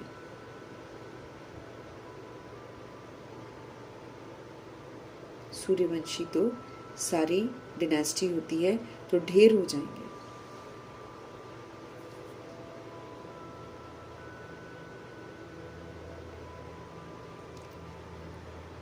$16,133 करोड़ हो जाएंगे ना। पहले आते हैं 108-9 लाख, फिर बढ़ते जाएंगे 16,108-33 करोड़ हो जाएंगे त्रेता युग के अंत तक। जो मेहनत करते हैं वो राजा बनते हैं, जैसे ब्रह्मा जी बने। अब ब्रह्मा जी ने किसी को थोड़ी प्रजा बनाया है क्या प्रजा? नहीं। वो स्वराज्य अधिकारी बनकर सतुगुणी और सतयुगी पाठ बजाते थे। उसके लिए उन्होंने गालियां भी खा ली, उन्होंने उल्टी सीधी बातें भी सुन ली, सब कुछ लेकिन किसी की भी गाली, किसी का भी कुछ भी अनाप शनाप बात उनके चित्त में अंदर गई ही नहीं। तो जो सोल प्रभाव मुक्त, लगाव मुक्त, दबाव मुक्त रहती है,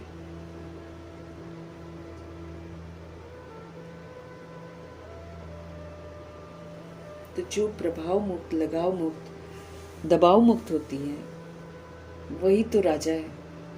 इस ईश्वरीय पढ़ाई में यही देखा जाएगा। कौन सी सोल है जो चाहे कुछ भी हो जाए लेकिन वो अपने सुख, शांति, पवित्रता, प्रेम का पिलर बनकर रहेगी। चाहे कोई उसको दुनिया में कुछ भी देता रहे, वो सदा ही अच्छाई का सहयोग दे। वो राजा है यहाँ पर, जो सब सहन कर ले, जो संभाले, जो समेट ले, जो बुराइयों का सामना करके बुराइयों को ना यूज करे, जो सबको सहयोग दे। तो ये सारी चीजें जो हैं ये राजा डिक्लेयर करती है। कोई भी, जैसे जहान है सारा, है ना, अगर जहान सारा भी अगेंस्ट हो जाए और अगर सोल सबके लिए शुभ भावना, शुभकामना दे, दुआएं दे, वही तो राजा है। अगर हम दूसरे के कहे अनुसार अधीन हो गए तो हम तो फिर गुलाम हो गए ना उसके।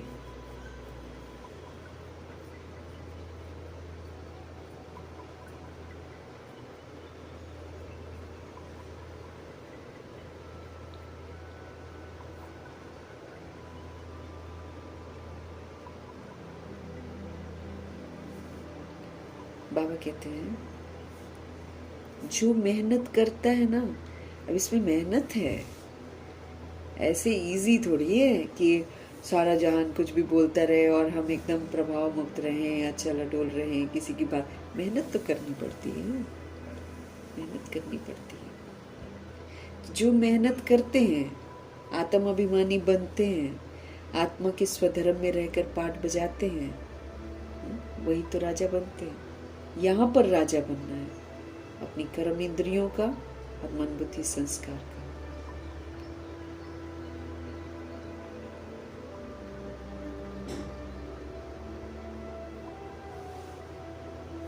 बाबा कहते हैं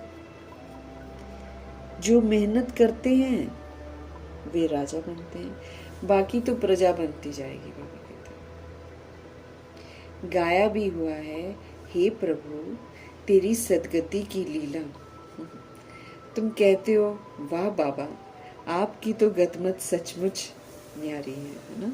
क्योंकि हम तो पहले सुनते थे और अब वाकई देखते हैं कि देखो कितना हम ऐसे तो हम लोगों ने कभी नहीं सोचा था कि भगवान आएंगे, पढ़ाएंगे, विधि पूर्वक हमको गति कैसे मिलती है, सदगति कैसे मिलती है उसकी विधि बताएंगे, फिर हम उसी विधियों के प्रमाण चलेंगे, तब हमको गति सदगति होती है।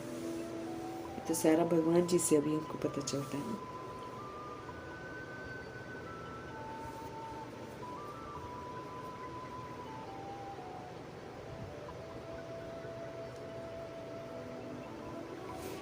जो मेहनत करते हैं वो राजा बनते हैं, बाकी तो प्रजा बनती जाएगी।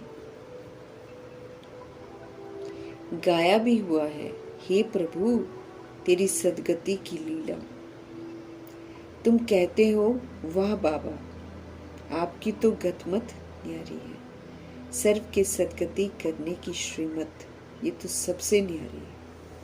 इतने सुंदर विधि से बाबा आते हैं, हम आत्माओं को अडॉप्ट करते हैं, सत्य से परिचित कराते हैं, रोज मुरली पढ़ा कर बोलते हैं ऐसे करो ऐसे करो ऐसे करो, है ना। हर चीज की हमको श्रीमत देते हैं। तो सर्व की सदगति करने की जो श्रेष्ठ मत है ना बाबा की, ये तो सबसे न्यारी है।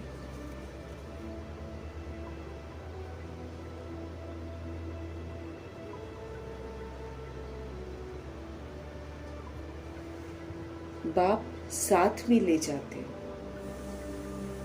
छोड़ नहीं जाते हैं। शिव बाबा आते हैं ना तो सारा अच्छे से सारा कुछ करवा के वाइंड अप करा के सबको साथ में लेकर जाते हैं।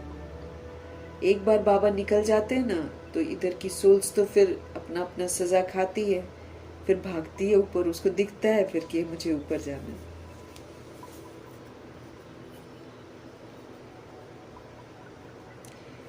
तो सर्व के सदगति करने की श्रीमत, ये तो सबसे न्यारी है भगवान जी की। बाप साथ में ले जाते हैं, छोड़ नहीं जाते हैं। निराकारी आकारी साकारी, लोग को भी नहीं जानते हैं, किसी को नहीं मालूम है कि निराकारी धाम वो धाम है जहाँ हम रहते हैं। फिर आकारी जो है ये तो संगम युग में है ना, सूक्ष्म वतन। और साकारी है ये 5 तत्वों की दुनिया। तो बाबा कहते कोई भी नहीं जानता, हम भी नहीं जानते थे कि निराकारी लोक, आकारी लोक, साकारी लोक क्या चीज़ है, हमको नहीं मालूम था। सिर्फ सृष्टि के आदि मध्य अंत को जानना, वो भी कंप्लीट नॉलेज नहीं है। अगर हम सृष्टि कैसे शुरू हुई, कैसे मध्य हुआ, फिर कैसे अंत होता है, इसको सिर्फ जान लेते हैं तो इसको थोड़ी कंप्लीट बोलते हैं।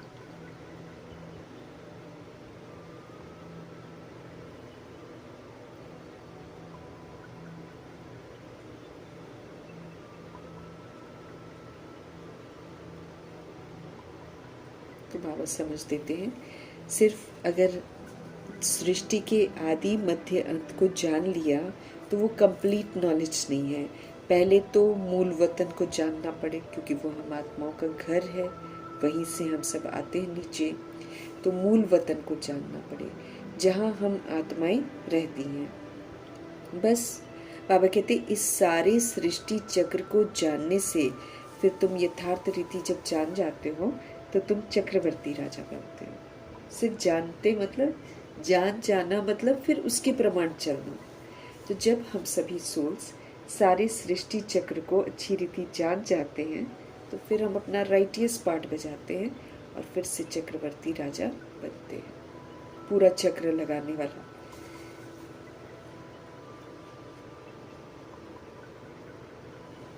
ये सब कितनी समझने की बातें हैं।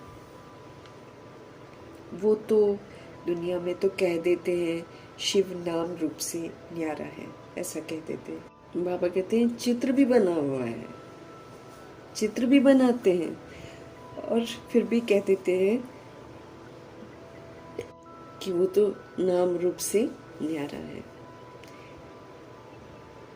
फिर कह देते हैं सर्वव्यापी है, कभी कह देते हैं नाम रूप से न्यारा है, फिर कह देते हैं सर्वव्यापी है, कण कण में। एक एमपी ने कहा था कि ये मैं नहीं मानता कि ईश्वर सर्वव्यापी है। कोई होगा, है ना, किसी किसी को दिमाग में आता है। तो बाबा कहते एक एमपी ने कहा था कि ये मैं नहीं मानता कि ईश्वर सर्वव्यापी है, कण कण में है, सब में है। मनुष्य एक दो को मारते हैं तो क्या ये ईश्वर का काम है? उसके दिमाग में आया कि मैं तो नहीं कहता कि सब में ईश्वर है, कि लोग तो एक दूसरे को मारते हैं, तो क्या ये ईश्वर का काम है? आगे चलकर इन बातों को समझेंगे।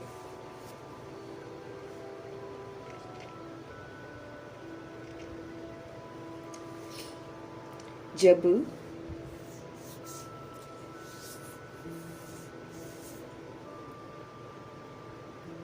तुम्हारी भी वृद्धि होगी तब समझेंगे लोग, जब तुम्हारी भी वृद्धि होगी। बाबा ने रात को भी समझाया कि जो अपने को होशियार समझते हैं वो ऐसे ऐसे पत्र लिखें। ये पूरी नॉलेज क्या है उनको समझाना चाहिए, ये पूरी नॉलेज क्या है उनको समझाना चाहिए।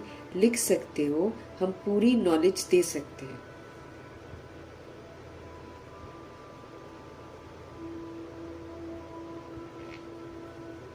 लिख सकते हो, बाबा कहते हैं लिख सकते हो कि हम पूरी नॉलेज दे सकते हैं, मूल वतन की नॉलेज दे सकते हैं। निराकार बाप का भी परिचय हम दे सकते हैं, अब मिला है तो हम शेयर कर सकते हैं ना। फिर प्रजापिता ब्रह्मा और उनके ब्राह्मण धर्म के बारे में भी हम समझा सकते हैं। लक्ष्मी नारायण, फिर राम सीता, उन्हों की डिनेस्टी कैसे चलती है, फिर उनसे राजाई कौन छीनते हैं, वो स्वर्ग कहाँ गया, जैसे कहा जाता है नर कहाँ गया, खत्म हो गया, स्वर्ग भी खत्म हो जाएगा, उस समय भी अर्थक्वेक आदि होती है। तो ये चक्र जो है ये चलता रहता है, एक जैसी दुनिया नहीं रहती है।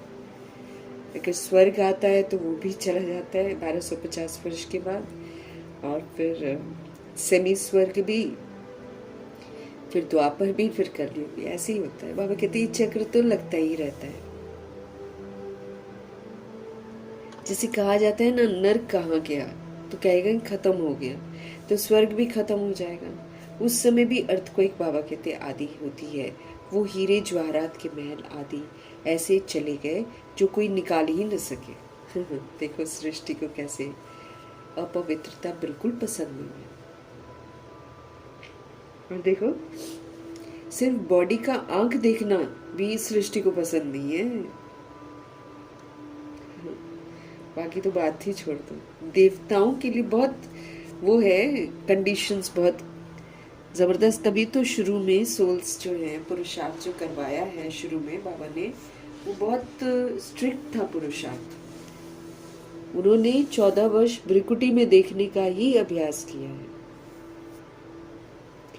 14 वर्ष फालतू बातें नहीं करी हैं, एक भी दुनियावी दैहिक बात नहीं करी है उन आत्माओं ने 14 वर्ष के तप में।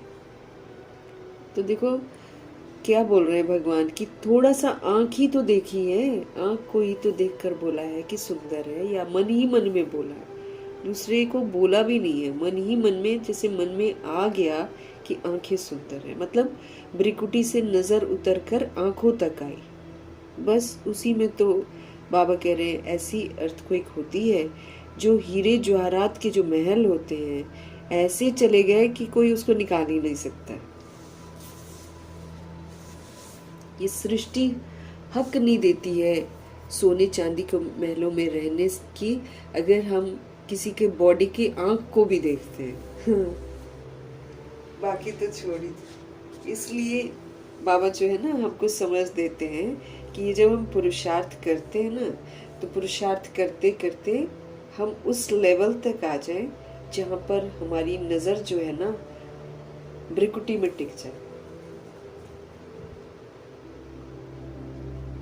जिस दिन टिक जाएगी कर्म इंद्रियों की चंचलता समाप्त हो जाएगी। क्वालिफाई करना है, सोने चांदी के महलों में रहने के लिए क्वालिफाई करना है, उसमें ब्रह्मा जी को फॉलो करना है। ऐसे नहीं मिलेगा हीरे जवाहरातों के महल में रहना, इसके लिए मेहनत है, बाबा कहते हैं।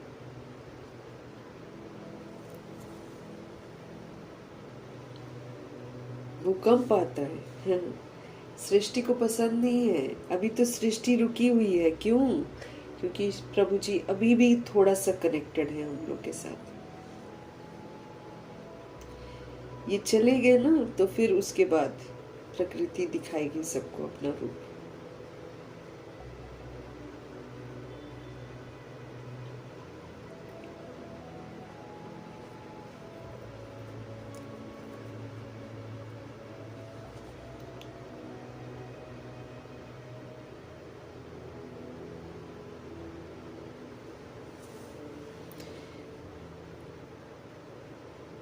लक्ष्मी नारायण, फिर राम सीता, उन्हों की डिनेस्टी कैसे चलती है, फिर उनसे राजाई कौन छीनते हैं, वो स्वर्ग कहाँ चला गया, जिसे कहा जाता है नर्क कहाँ गया, खत्म हो गया तो स्वर्ग भी खत्म हो जाएगा।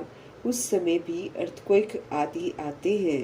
वो हीरे जवाहरात के जो महल होते हैं वो सारे के सारे ऐसे चले जाते हैं जो कि कोई निकाल ही नहीं सकता।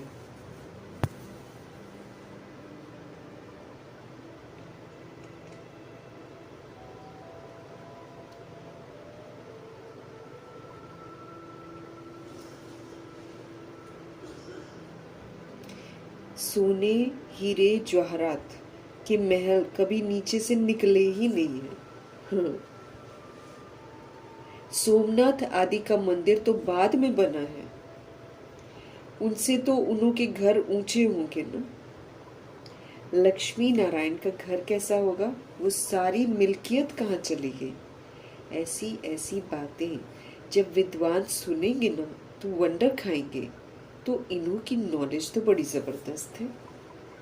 मनुष्य तो कुछ भी नहीं जानते, सिर्फ कह देते भगवान तेरे में भी है, मेरे में भी है, सब जगह है, जानवर में भी है, सब में है।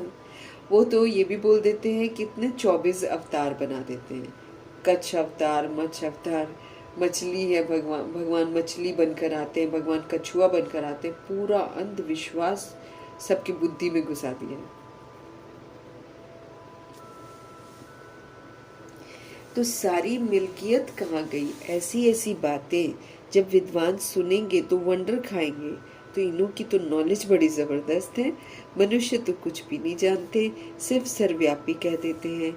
ये सब समझने की बातें हैं और समझाने की बातें।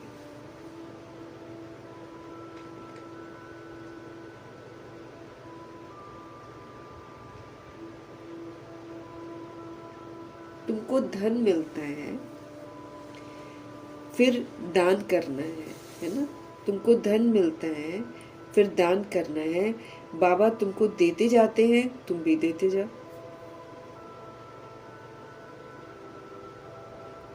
वो अखुट खजाना है। भगवान से जो खजाना हमको मिलता है वो तो अखुट है। ज्ञान धन मिलता है ना हमको। तो हमको कौन सा धन मिलता है? संगम युग में ज्ञान धन मिलता है। हर बात की हमको समझ मिलती है। तुमको धन मिलता है, फिर दान करना है। बाबा तुमको देते जाते हैं, तुम भी देते जाओ। अखुट खजाना है वो। सारा मदार जो है ना वो धारणा पर है।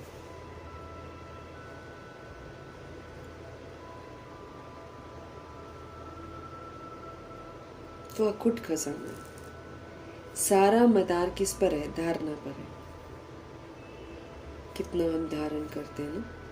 तो जितनी धारणा करेंगे उतना ऊंच मर्तबा पाएंगे। जितनी धारणा करेंगे उतना ऊंच मर्तबा पाएंगे।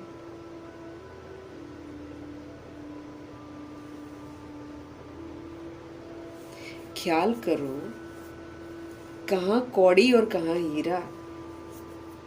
जितना हम शिक्षाओं को धारण करेंगे, जितना हम अपने आप को परिवर्तन करेंगे उतना हम ऊंच मर्तबा पाएंगे। ख्याल करो कहाँ कौड़ी और कहाँ हीरा। हीरे का मूल्य सबसे ज़्यादा है, कौड़ी का मूल्य सबसे कम है।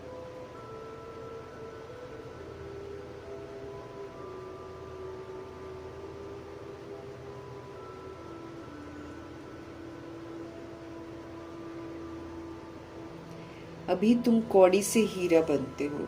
ये बातें कभी किसके स्वप्न में भी ना आए। ये जो बातें हैं ना, ये कभी किसके स्वप्न में भी ना आए। सिर्फ समझेंगे बरोबर लक्ष्मी नारायण का राज्य था जो होकर गए।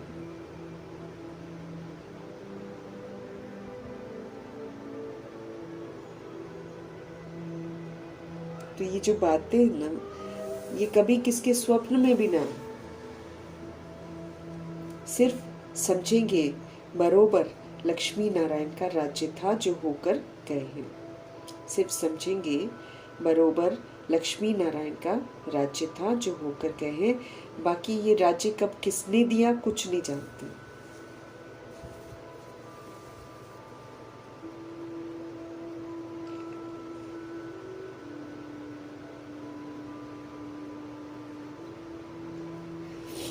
बाकी ये राज्य कब किसने दिया ये कुछ नहीं जानते हैं। राजाई किसने दी यहाँ तो कुछ भी नहीं है।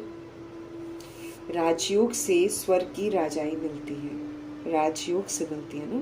तो राजयोग से स्वर्ग की राजाई मिलती है। ये वंडर है ना। अच्छी तरह बच्चों की बुद्धि में नशा रहना चाहिए। अच्छी तरह बच्चों की बुद्धि में नशा रहना चाहिए। परंतु माया फिर वो स्थायी नशा रहने ही नहीं देती है। माया जो है ना, स्थायी नशा रहने ही नहीं देती है। हम शिव बाबा के बच्चे हैं। ये नॉलेज पढ़कर हम विश्व के मालिक बनेंगे। हम शिव बाबा के बच्चे हैं। ये जो नॉलेज है ये पढ़कर हम विश्व का मालिक बनेंगे। ये कभी किसी की बुद्धि में आता होगा क्या? ये कभी किसकी बुद्धि में आता होगा क्या? तो बाप समझाते हैं बच्चों को कितनी मेहनत करनी चाहिए। तो बाप समझाते हैं बच्चों को कितनी मेहनत करनी चाहिए। गुरु का निंदक ठौर न पाए। अगर हम शिव पिता परमात्मा की श्रीमत के विपरीत जाते हैं और फिर भगवान जी की निंदा करा देते हैं, है ना, तो फिर बाबा कहते फिर उनको सतयुग में, यानी कि बाबा के जो सूर्यवंशी घराना है ना, उसमें ठिकाना नहीं मिलता है। मतलब उसमें जगह नहीं मिलती है, हक नहीं मिलता है। ये यहाँ की बात है। उनकी तो एम ऑब्जेक्ट ही नहीं है दुनिया वालों की। तुम्हारी तो एम ऑब्जेक्ट है। बाप, टीचर, गुरु तीनों ही है। तुम जानते हो इस पढ़ाई से हम विश्व का मालिक बनते हैं। तुम जानते हो इस पढ़ाई से हम क्या बनते हैं? विश्व का मालिक बनते हैं।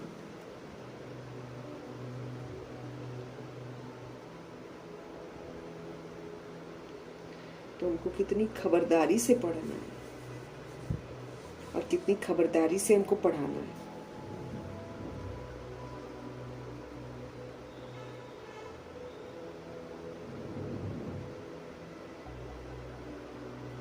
बाबा कहते तुम्हारी तो एम ऑब्जेक्ट है। बाप, टीचर, गुरु तीनों ही है ना। तुम जानते हो इस पढ़ाई से हम विश्व का मालिक बनते हैं। तो कितनी खबरदारी से हमको पढ़ना चाहिए और कितनी खबरदारी से हमको पढ़ाना भी चाहिए। ऐसी कोई बात ना हो, बाबा कहते हैं, ऐसी कोई बात ना हो जो निंदा करा दो। न किसी से हमको लड़ना है, न किसी से झगड़ना है। सबसे मीठा ही बोलना है हमको किसी को कुछ नहीं बोलना। बाबा कहते हैं क्यों? क्योंकि अगर हम लड़ाई झगड़ा भी करते हैं ना, तो हम अपने शिव बाबा की निंदा कराने के निमित्त बन जाते हैं। हमको तो बाबा का परिचय देना है ना। तो डेफिनेटली हमारे में जब परिवर्तन होगा तब तो हम परिचय दे पाएंगे भगवान जी का। यही तो बात है। सिर्फ बोलने से तो कोई सुनेगा नहीं। हम कह देंगे हम भगवान से पढ़ते हैं तो कोई थोड़ी सुनेगा। लेकिन जब हमारे में परिवर्तन हो जाएगा, हमारे अंदर जो कड़वाहट है वो सारी खत्म हो जाएगी, तब तो लोगों में परिवर्तन जेन्युइन दिखाई देगा जब हमारे में, तब हम बाबा का परिचय दे पाएंगे। आचरण से हम परिचय दे सकते हैं भगवान जी का। हमारा जो बदलाव है, जो हम पहले थे, वो हम जब नहीं होंगे, पुराना स्वभाव संस्कार नहीं होगा, पुराने बोल नहीं हमारे होंगे, पुरानी चलन नहीं होगी हमारी, तब तो जाकर हम कर सकते हैं ना कुछ।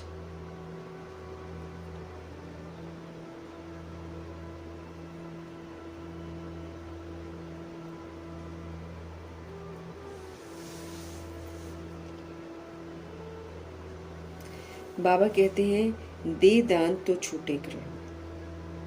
जब हम सोल्स दान देंगे किसका? अपनी कड़वाहट का, है ना, पुराने स्वभाव संस्कार का, पुरानी चलन का, पुराने बोल का, पुराने कर्मों का, जो भी दैहिकपन है, जब हम इसका दान देंगे, काम क्रोध लोभ अहंकार का दान देंगे, तब जाकर जो ग्रहण लगा हुआ है दुखों का हमारी जिंदगी में, अशांति का, उस ग्रहण से हम छूट पाएंगे।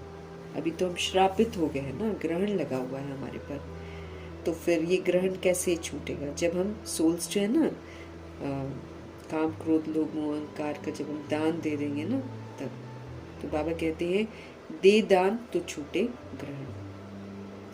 नंबर 1 दान है देह का अभिमान। नंबर 1 दान, मैं देह हूं, इसका अभिमान जो है ना, इसका दान सबसे नंबर 1 दान है इस समय तो तुम आत्म अभिमानी हो। इस समय तो तुम आत्म अभिमानी हो, तुम सोल कॉन्शियस हो और परमात्म अभिमानी बनते हो। हमको शुद्ध अभिमान है कि हम सोल्स हैं, परमधाम निवासी हैं, सतोगुणी हैं। हमको शुद्ध अभिमान है कि हम परमात्मा के बच्चे हैं। तो इस समय तो तुम आत्म अभिमानी हो और परमात्मा अभिमानी। तो इस समय तो तुम आत्म अभिमानी हो और परमात्मा अभिमानी बनते हो। ये तुम्हारा अमूल्य जीवन है, ये तुम्हारा अमूल्य जीवन है। बाप कहते हैं कल्प कल्प हम तुमको ऐसे ही पढ़ाने आते हैं, फिर तुम भूल जाते हो। ये भी ड्रामा में नहीं था। तो बाप कहते हैं कल्प कल्प हम तुमको ऐसे पढ़ाने आते हैं, फिर तुम भूल जाते हो। ये भी ड्रामा में नूंद है।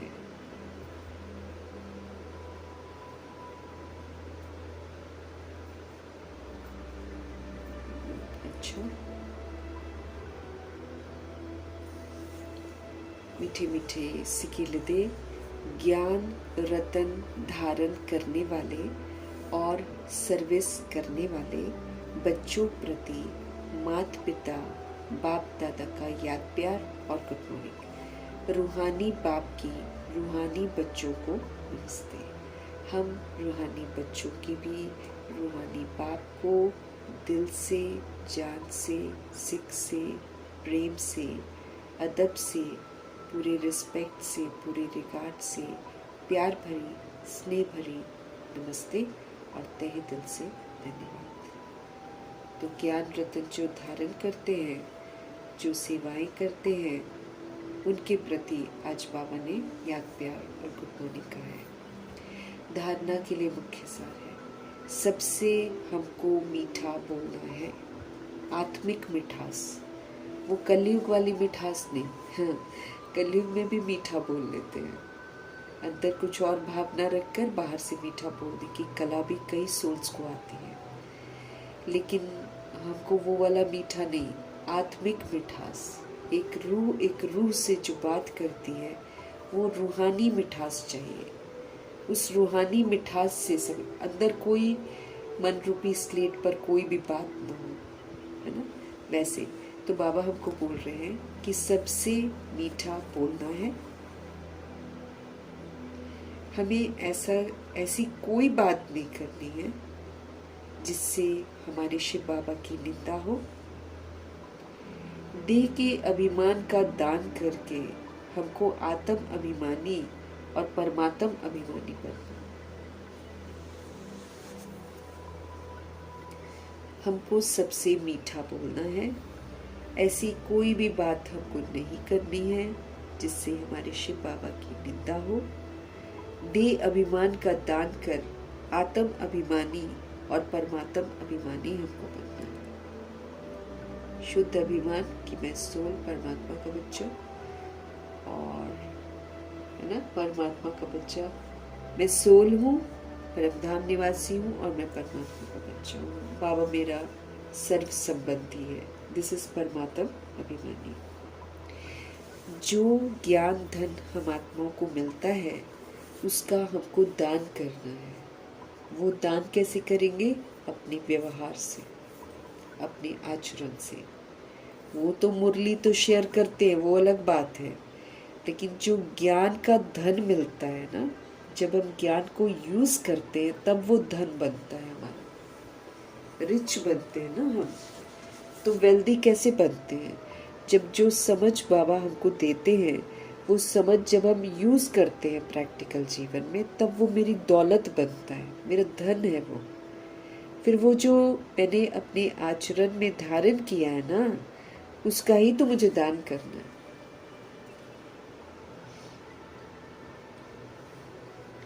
तो जो ज्ञान धन मिलता है उसका दान करना है। पढ़ाई से हमको राजाई मिलती है, इस नशे में स्थायी रहना है। पढ़ाई से हमको राजाई मिलती है, इस नशे में स्थायी रहना है। अटेंशन देकर हमको पढ़ाई पढ़नी है।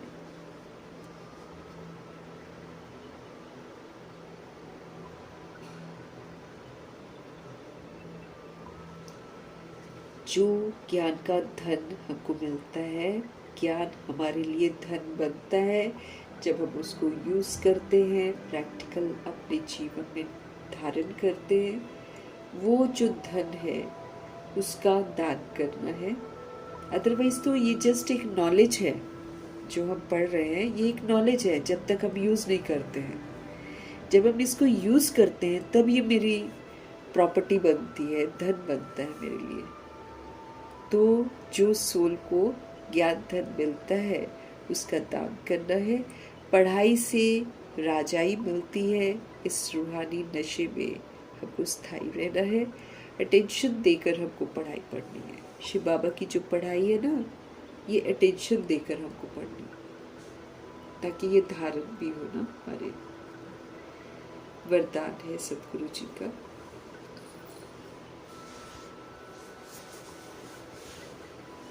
साक्षीपन की सीट के द्वारा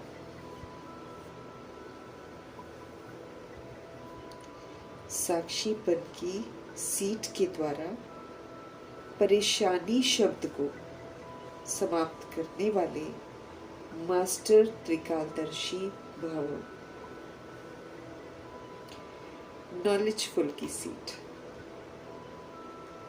जैसे मूवी देखते हैं ना, डिटैच होकर मूवी देखते हैं, अपनी सीट पर बैठ कर देखते हैं, है ना। तो ऐसे ये नहीं कि उसके प्रभाव में हम आ जाएंगे। ये एक मूवी है जो हमने बनाई है और हम खुद देखते हैं और फिर अभी हम उसको करेक्ट भी करते हैं।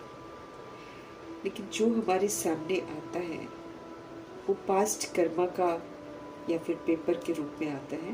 तो बाबा कहते हैं साक्षीपन की सीट, न्यारेपन की सीट पर सिद्ध बैठकर फिर परेशानी शब्द जो हमारी जिंदगी में आता है उसको समाप्त कर दो। अपनी बनाई हुई परेशानियां हैं या फिर हमारे पेपर हैं जो हमको परिपक्व बनाते हैं, या तो बाबा कहते हैं ना हिसाब किताब सेटल होता है, या फिर आगे के लिए मेरे को एक तैयारी कराता है। ये भी तो है, आने वाले पेपर्स होने हैं ना, उसके लिए भी तैयारी होती है।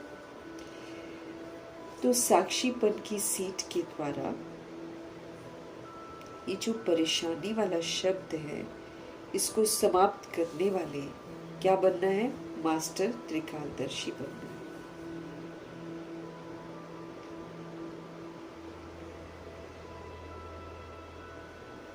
इस ड्रामा में जो कुछ भी होता है उसमें कल्याण भरा हुआ है।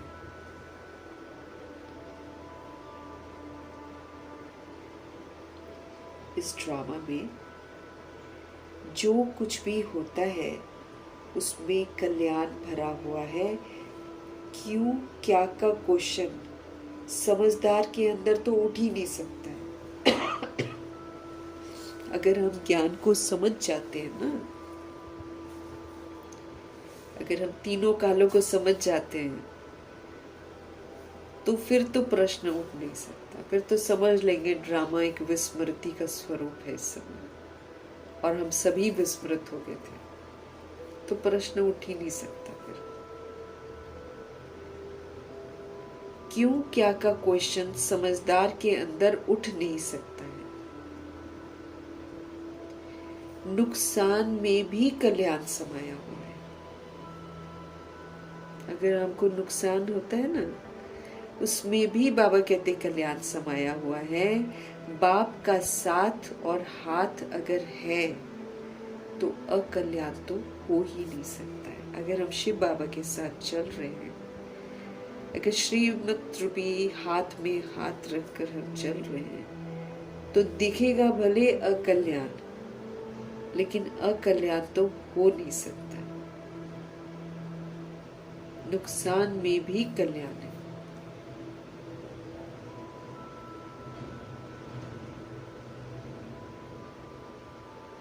ऐसे शान की सीट पर रहो तो कभी भी परेशान नहीं हो सकते।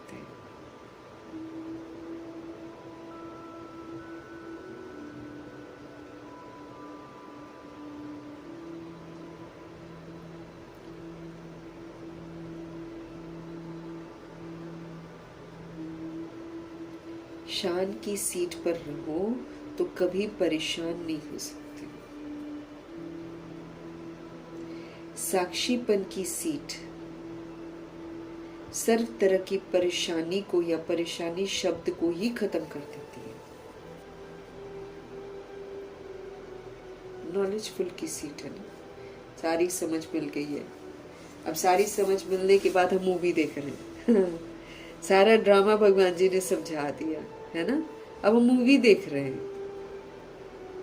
अब दुनिया वाली मूवी भी जब हम देखते हैं या देखते थे जब कभी, है ना, तो सीट पर बैठ कर देखते थे ना, तो घुस थोड़ी जाते हैं पर्दे में कुछ करने के लिए कि ये नहीं, ऐसे नहीं, ऐसे, ये क्यों करा, वो क्यों करा। मूवी है, खेल है एक, समझते हैं ना। तो ऐसे ही जब ये दुनिया की बड़ी वाली मूवी 5000 वर्ष की, जब बाबा बताते हैं कि कैसे ये स्मृति और विस्मृति का खेल चलता है, तो हम सारी बातें समझ जाते हैं ना। तो फिर वो वाली जो स्टेज है, नॉलेजफुल वाली जो स्टेज है, वो है साक्षी।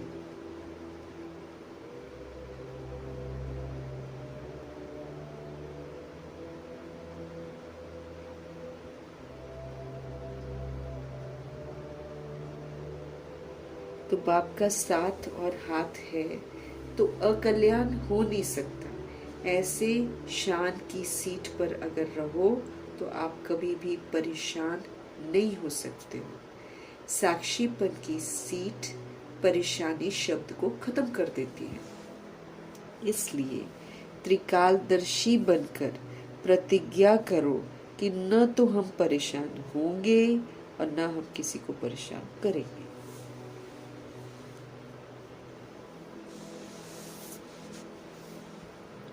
क्योंकि जब कुछ प्रॉब्लम्स आती है, परिस्थितियां आती है, तो हम अगर परेशान होते तो हम दूसरे को भी तो परेशान करते हैं।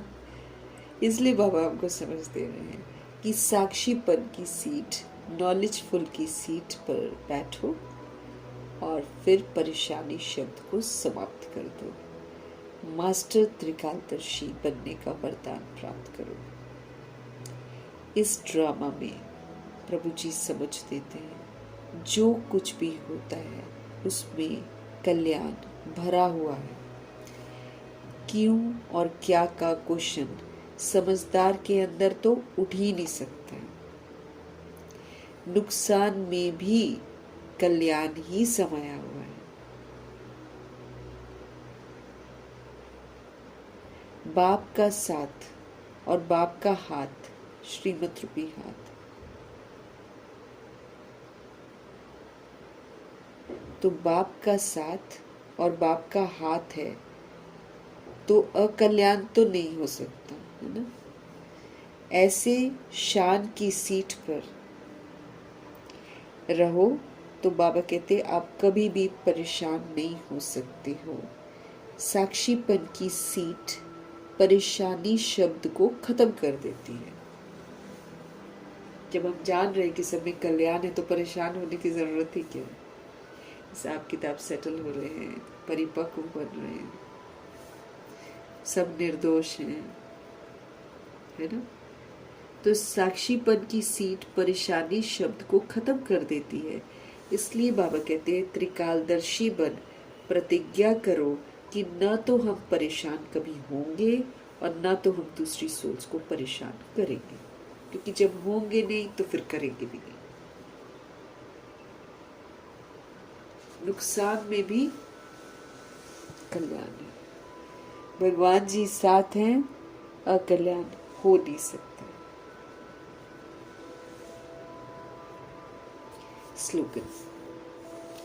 अपनी सर्व कर्म इंद्रियों को ऑर्डर के प्रमाण चलाना ही स्वराज्य अधिकारी बनना है। अभी राजा बनना है हमको। हम प्रजा बने हुए थे ना। आंखें वो देखती रहती हैं जो नहीं देखना है, कान वो सुनते रहते हैं जो भगवान के अनुसार हमको नहीं सुनना चाहिए, मुख वो बोल देता है जो भगवान के अनुसार नहीं बोलना चाहिए, मुख वो खा लेता है जो भगवान के अनुसार नहीं खाना चाहिए। तो इस तरह हम अपने कर्म इंद्रियों के बड़े गुलाम से हो जाते हैं। भगवान गुलामियों से बाहर निकालते हैं और समझ देते हैं कि आप तो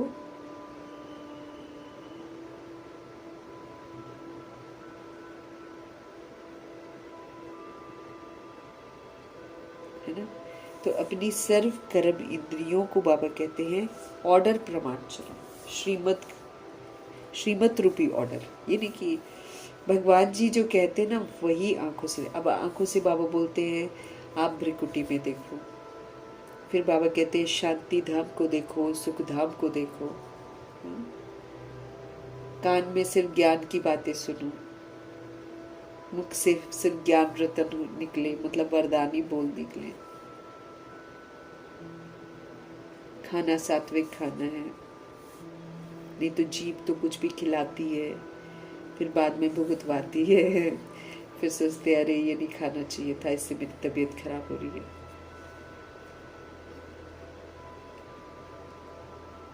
है ना। अभी जैसे बाबा हमको मना करते हैं बाहर की चीजें नहीं खानी है, पैकेट की चीजें नहीं खानी है, ये भगवान हमको समझ दे देते हैं। जितना हम सादगी में रहेंगे उतना हम सुखी रहेंगे, उतना हमारा योग लगेगा भगवान से। जैसे चंद्रमणि दादी कहती है कि हम लोग तड़का भी नहीं लगाते थे, उबली हुई दाल, उबले हुए चावल, पुलाव वगैरह थोड़ी खाते थे। 14 वर्ष का तपस्या की बात कर रही हूँ। बाद में तो 69 के बाद तो बाबा कहते कि शुरू हो गए थे सारे बाबा के अव्यक्त होने के। बाबा जब तक थे तब तक सादगी में खाना होता था। बाबा के जाने के तुरंत बाद ही तो थोड़े समय बाद 69 की मुरली में ही बाबा ने बोला कि बच्चे तो यहीं पर शाही बनने लग गए है ना, खाने पीने लग गए। तो हमको नहीं खाना है, हम खाएंगे तो हमको ही नुकसान है, फिर योग नहीं लगेगा ना अगर हम भारी भरकम चीजें खाएंगे। तो चंद्रमणि दादी ये बोलती थी कि हम सादगी वाला भोजन खाते थे और रात को खाते ही नहीं थे, ताकि हम 2 बजे उठ जाए, 2-2:30 बजे उठे और बाबा के साथ बैठे। इसलिए वो लोग रात का भोजन हल्का रहो तो फिर उठ जाते हैं ना, भारी रहो तो फिर उठ नहीं पाते हैं। तो हमको हर दिन समझ मिलती है हर चीज के लिए, क्या देखना है, क्या सुनना है, क्या नहीं सुनना है और क्या नहीं देखना है, और क्या नहीं बोलना है और क्या नहीं खाना है ना। हर बात की बाबा ने हमको श्रीमत दे रखी है और हमको एक सैंपल दे रखा है, कसौटी दे रखी है ब्रह्मा जी, है ना। उनको देखो और परफेक्ट बन जाओ। तो इन कर्म इंद्रियों को अब ऑर्डर से चलाना है कि भाई ये चीज नहीं खानी है तो नहीं खानी है, ये हमारे लिए ठीक नहीं है ना। या ये चीज बोलनी नहीं है। घाटा अपना देखना ना, कितना मेरे को घाटा हो रहा है। अगर मैं आत्मा बॉडी को देखती हूँ तो कितना घाटा होता है, ब्रिकुटी में देखती हूँ तो फायदा क्या होता है। भिन्नताएं समाप्त हो जाती हैं। बॉडी को देखते तो भिन्नताएं और हो जाती है, और जब हम भिन्न दृष्टि से देखते हैं मेरा कार्मिक बॉन्डेज बनता है। हम नाखुश रहते हैं, हम असंतुष्ट रहते हैं, परेशान होते हैं। सारी चीज़ें अपने आप को समझानी है। और फिर सारी जितनी हमारी कर्म इंद्रियां हैं, कर्म जिनसे हम करते हैं, उनको ऑर्डर से चलाना है।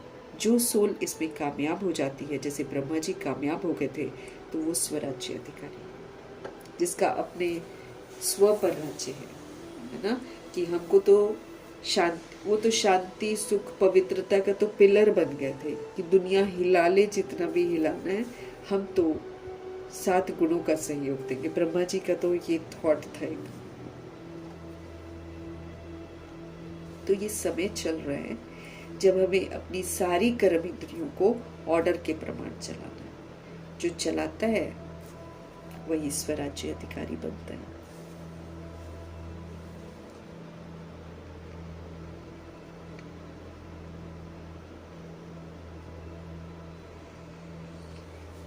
ये अव्यक्त इशारे हमको मिल रहे हैं।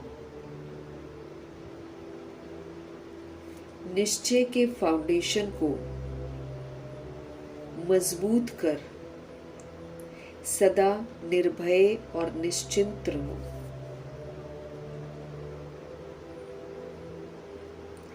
निश्चय के फाउंडेशन को मजबूत कर सदा निर्भय रहो, सदा निश्चिंत रहो।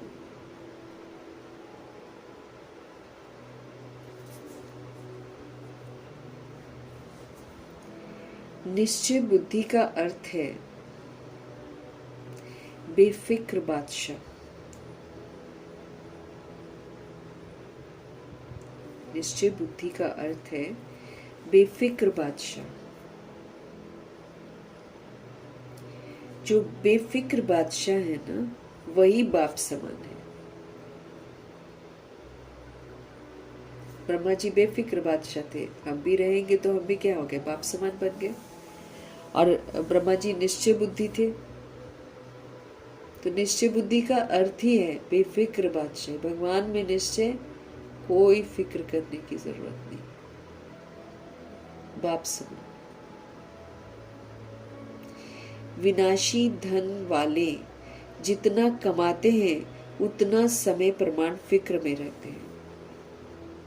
जिनके पास विनाशी धन होता है, जैसे आजकल का धन है ना, विनाशी धन वाले जितना कमाते हैं ना, उतना समय प्रमाण उनको फिक्र रहता है। ये अरब खरबपति फिक्रों में जीते हैं ये लोग, बस खाली सामने से दिखाएंगे इनको और पैसा चाहिए, और पैसे चाहिए। बाबा कहते हैं जो विनाशी धन वाले हैं ना, जितना कमाते हैं ना, उतना समय प्रमाण इन फिक्रों में घिरे रहते हैं। यहाँ ताला लगाना है, वहां ताला लगाना है, वहां मेरा पैसा है, यहाँ मेरा पैसा है, दिस है, दैट है। कितने लोग लगाते हैं। एक सेकंड भी दरवाजा खुला नहीं रहना चाहिए, ऐसे होते हैं। विनाशी धन, विनाशी धन वाले जितना कमाते हैं ना, उतना समय प्रमाण फिक्र में ही रहते हैं, वहां से ना आ जाए, यहाँ से ना आ जाए। बाबा कहते हैं अगर तुमने चुराया होगा तो तुम्हारा चोरी होगा, और तुम ताले लगाओ, तुम कुछ भी लगाओ। ये हिसाब किताब की दुनिया है। अगर तुमने किसी के साथ शातिरपना दिखाया होगा, किसी का तुमने हथियाया होगा, तो तुम्हारा छिनेगा उसी तरीके से। तो तुम बच थोड़ी सकते, ताले भी लगा लो, कुछ भी लगा लो। जिस दिन लूटना होगा उस दिन किसी ने लूट के ले ही जाना, उस दिन बुद्धि भ्रष्ट हो जाएगी।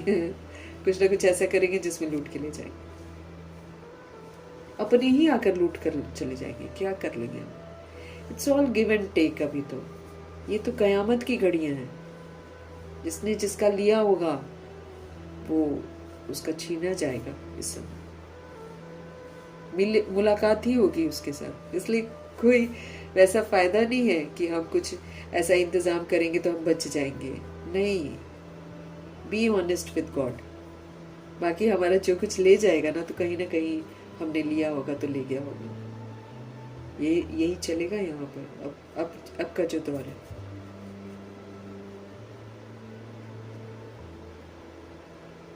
ऑनेस्टली कमाओ, ऑनेस्टली भगवान के साथ रहो। ऑनेस्ट होंगे तो कोई कुछ नहीं कर पाएगा, लेगा ही नहीं। खुला भी छोड़ दोगे तो नहीं लेगा।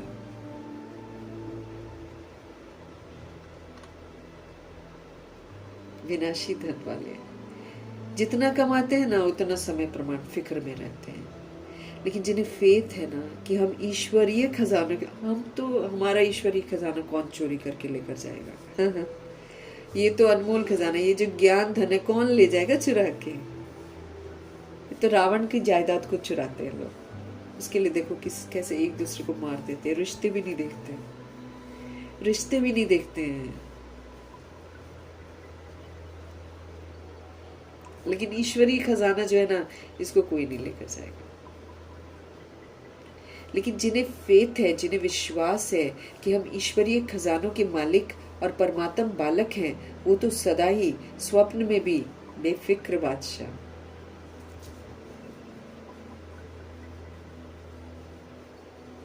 ईश्वरीय खजानों के जो मालिक है और परमात्म बालक हैं, वो सदा ही स्वप्न में भी एकदम बेफिक्र बादशाह है, क्योंकि उनका विश्वास है कि ये ईश्वरीय खजाने इस जन्म में तो क्या, लेकिन अनेक जन्म साथ हैं, साथ रहेंगे। इसलिए वो निश्चय बुद्धि निश्चिंत रहते हैं।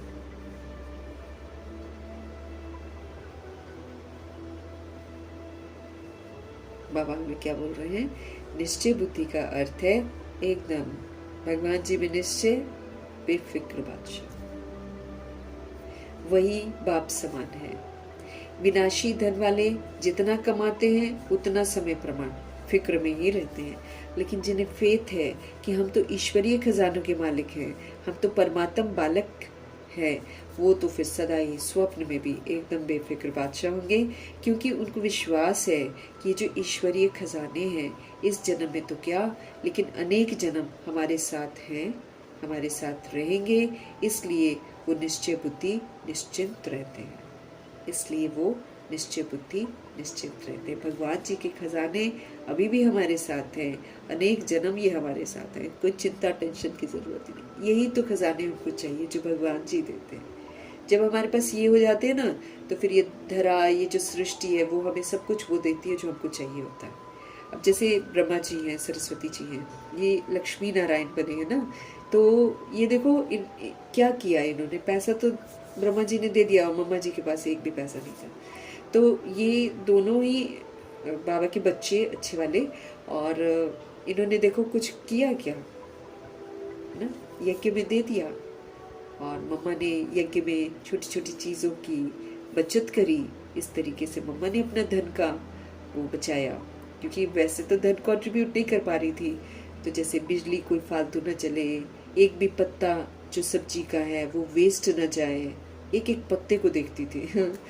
तो इस तरीके से उन्होंने अपना जो पैसे का था ना कंट्रीब्यूशन, वो यज्ञ में दिया। कपड़े नहीं प्रेस करने, है ना, इस तरह की चीज़ें करके। दादी, जनक दादी ब्रश नहीं करेंगे, वो दातुन कर लेंगे, पेस्ट ना लगे, है ना, ऐसे करके कपड़े तकिए के नीचे रख दिया, प्रेस हो गए, उसके ऊपर सो गए, है ना।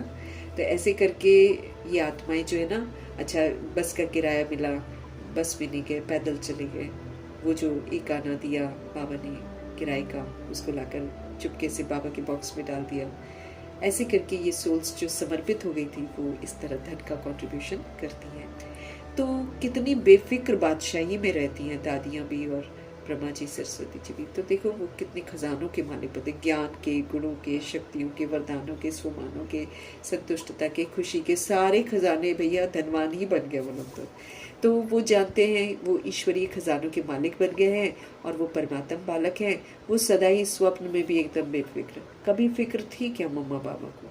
न दादियों को कभी फिक्र थी। कर्म भोग आ रहा है तो आते जाओ जी, उसको साक्षी होकर चुप करा के साइड करो, एकदम बेफिक्र। ब्रह्मा जी ने तो पता ही नहीं लगने दिया अपने कर्म भोग का, ज्यादातर तो किसी को पता ही नहीं चलने दिया कि अंदर उनको कोई तकलीफ है या क्या है। आराम से सेटल किया। लेकिन जिन्हें फेथ है कि हम ईश्वरीय खजानों के मालिक हैं और परमात्म बालक हैं, वो सदा ही स्वप्न में भी बेफिक्र बादशाह हैं, क्योंकि उनको विश्वास है कि ये ईश्वरीय खजाने जो है ना, इस जन्म में तो क्या, लेकिन अनेक जन्म मेरे साथ रहने वाले हैं, साथ रहेंगे। इसलिए वो निश्चय बुद्धि निश्चिंत रहते हैं।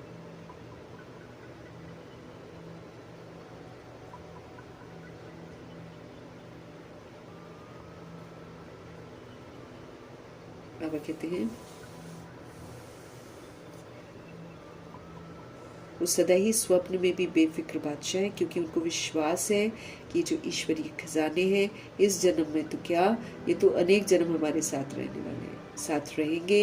इसलिए वो निश्चय बुद्धि निश्चिंत रहते हैं। हमको भी अपने निश्चय का जो फाउंडेशन है उसको बड़ा स्ट्रांग करना है, और ज्ञान को शक्तियाँ जो बाबा हमको दे रहे हैं उसको प्रैक्टिकल में यूज़ करके उससे सब, जब तक हम यूज़ नहीं करते हैं वो सिर्फ नॉलेज है बस।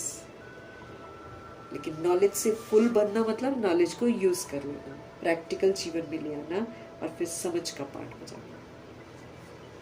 तो वो निश्चय बुद्धि निश्चिंत रहते हैं। मीठे परमात्मा जी का तहे दिल से हम धन्यवाद करेंगे। ब्रह्मा माँ का धन्यवाद करेंगे, जगदम्बा माँ का धन्यवाद करेंगे, गुलजार दादी जी का धन्यवाद करेंगे, अष्टरत्न का धन्यवाद करेंगे, नवग्रहों का धन्यवाद करेंगे, एडवांस पार्टी की सारी सोल्स का धन्यवाद करेंगे, बची हुई जितनी भी आत्माएं हैं सबका धन्यवाद करेंगे, 5 तत्वों का धन्यवाद, ड्रामा का धन्यवाद, प्रकृति का धन्यवाद, माया का धन्यवाद, यमदूत का धन्यवाद, करोड़ों की आबादी का धन्यवाद, साधनों का धन्यवाद, साधन बनाने वालों का धन्यवाद, साथ में रहने वाली सोल्स का धन्यवाद, सहयोगी आत्माओं का धन्यवाद, अविनाशी खजानों का धन्यवाद, समय का धन्यवाद, शरीर रूपी इंस्ट्रूमेंट का धन्यवाद, आप सभी सोल्स का धन्यवाद, सृष्टि की मेहमान नवाजी का तहे दिल से धन्यवाद करेंगे। और फिर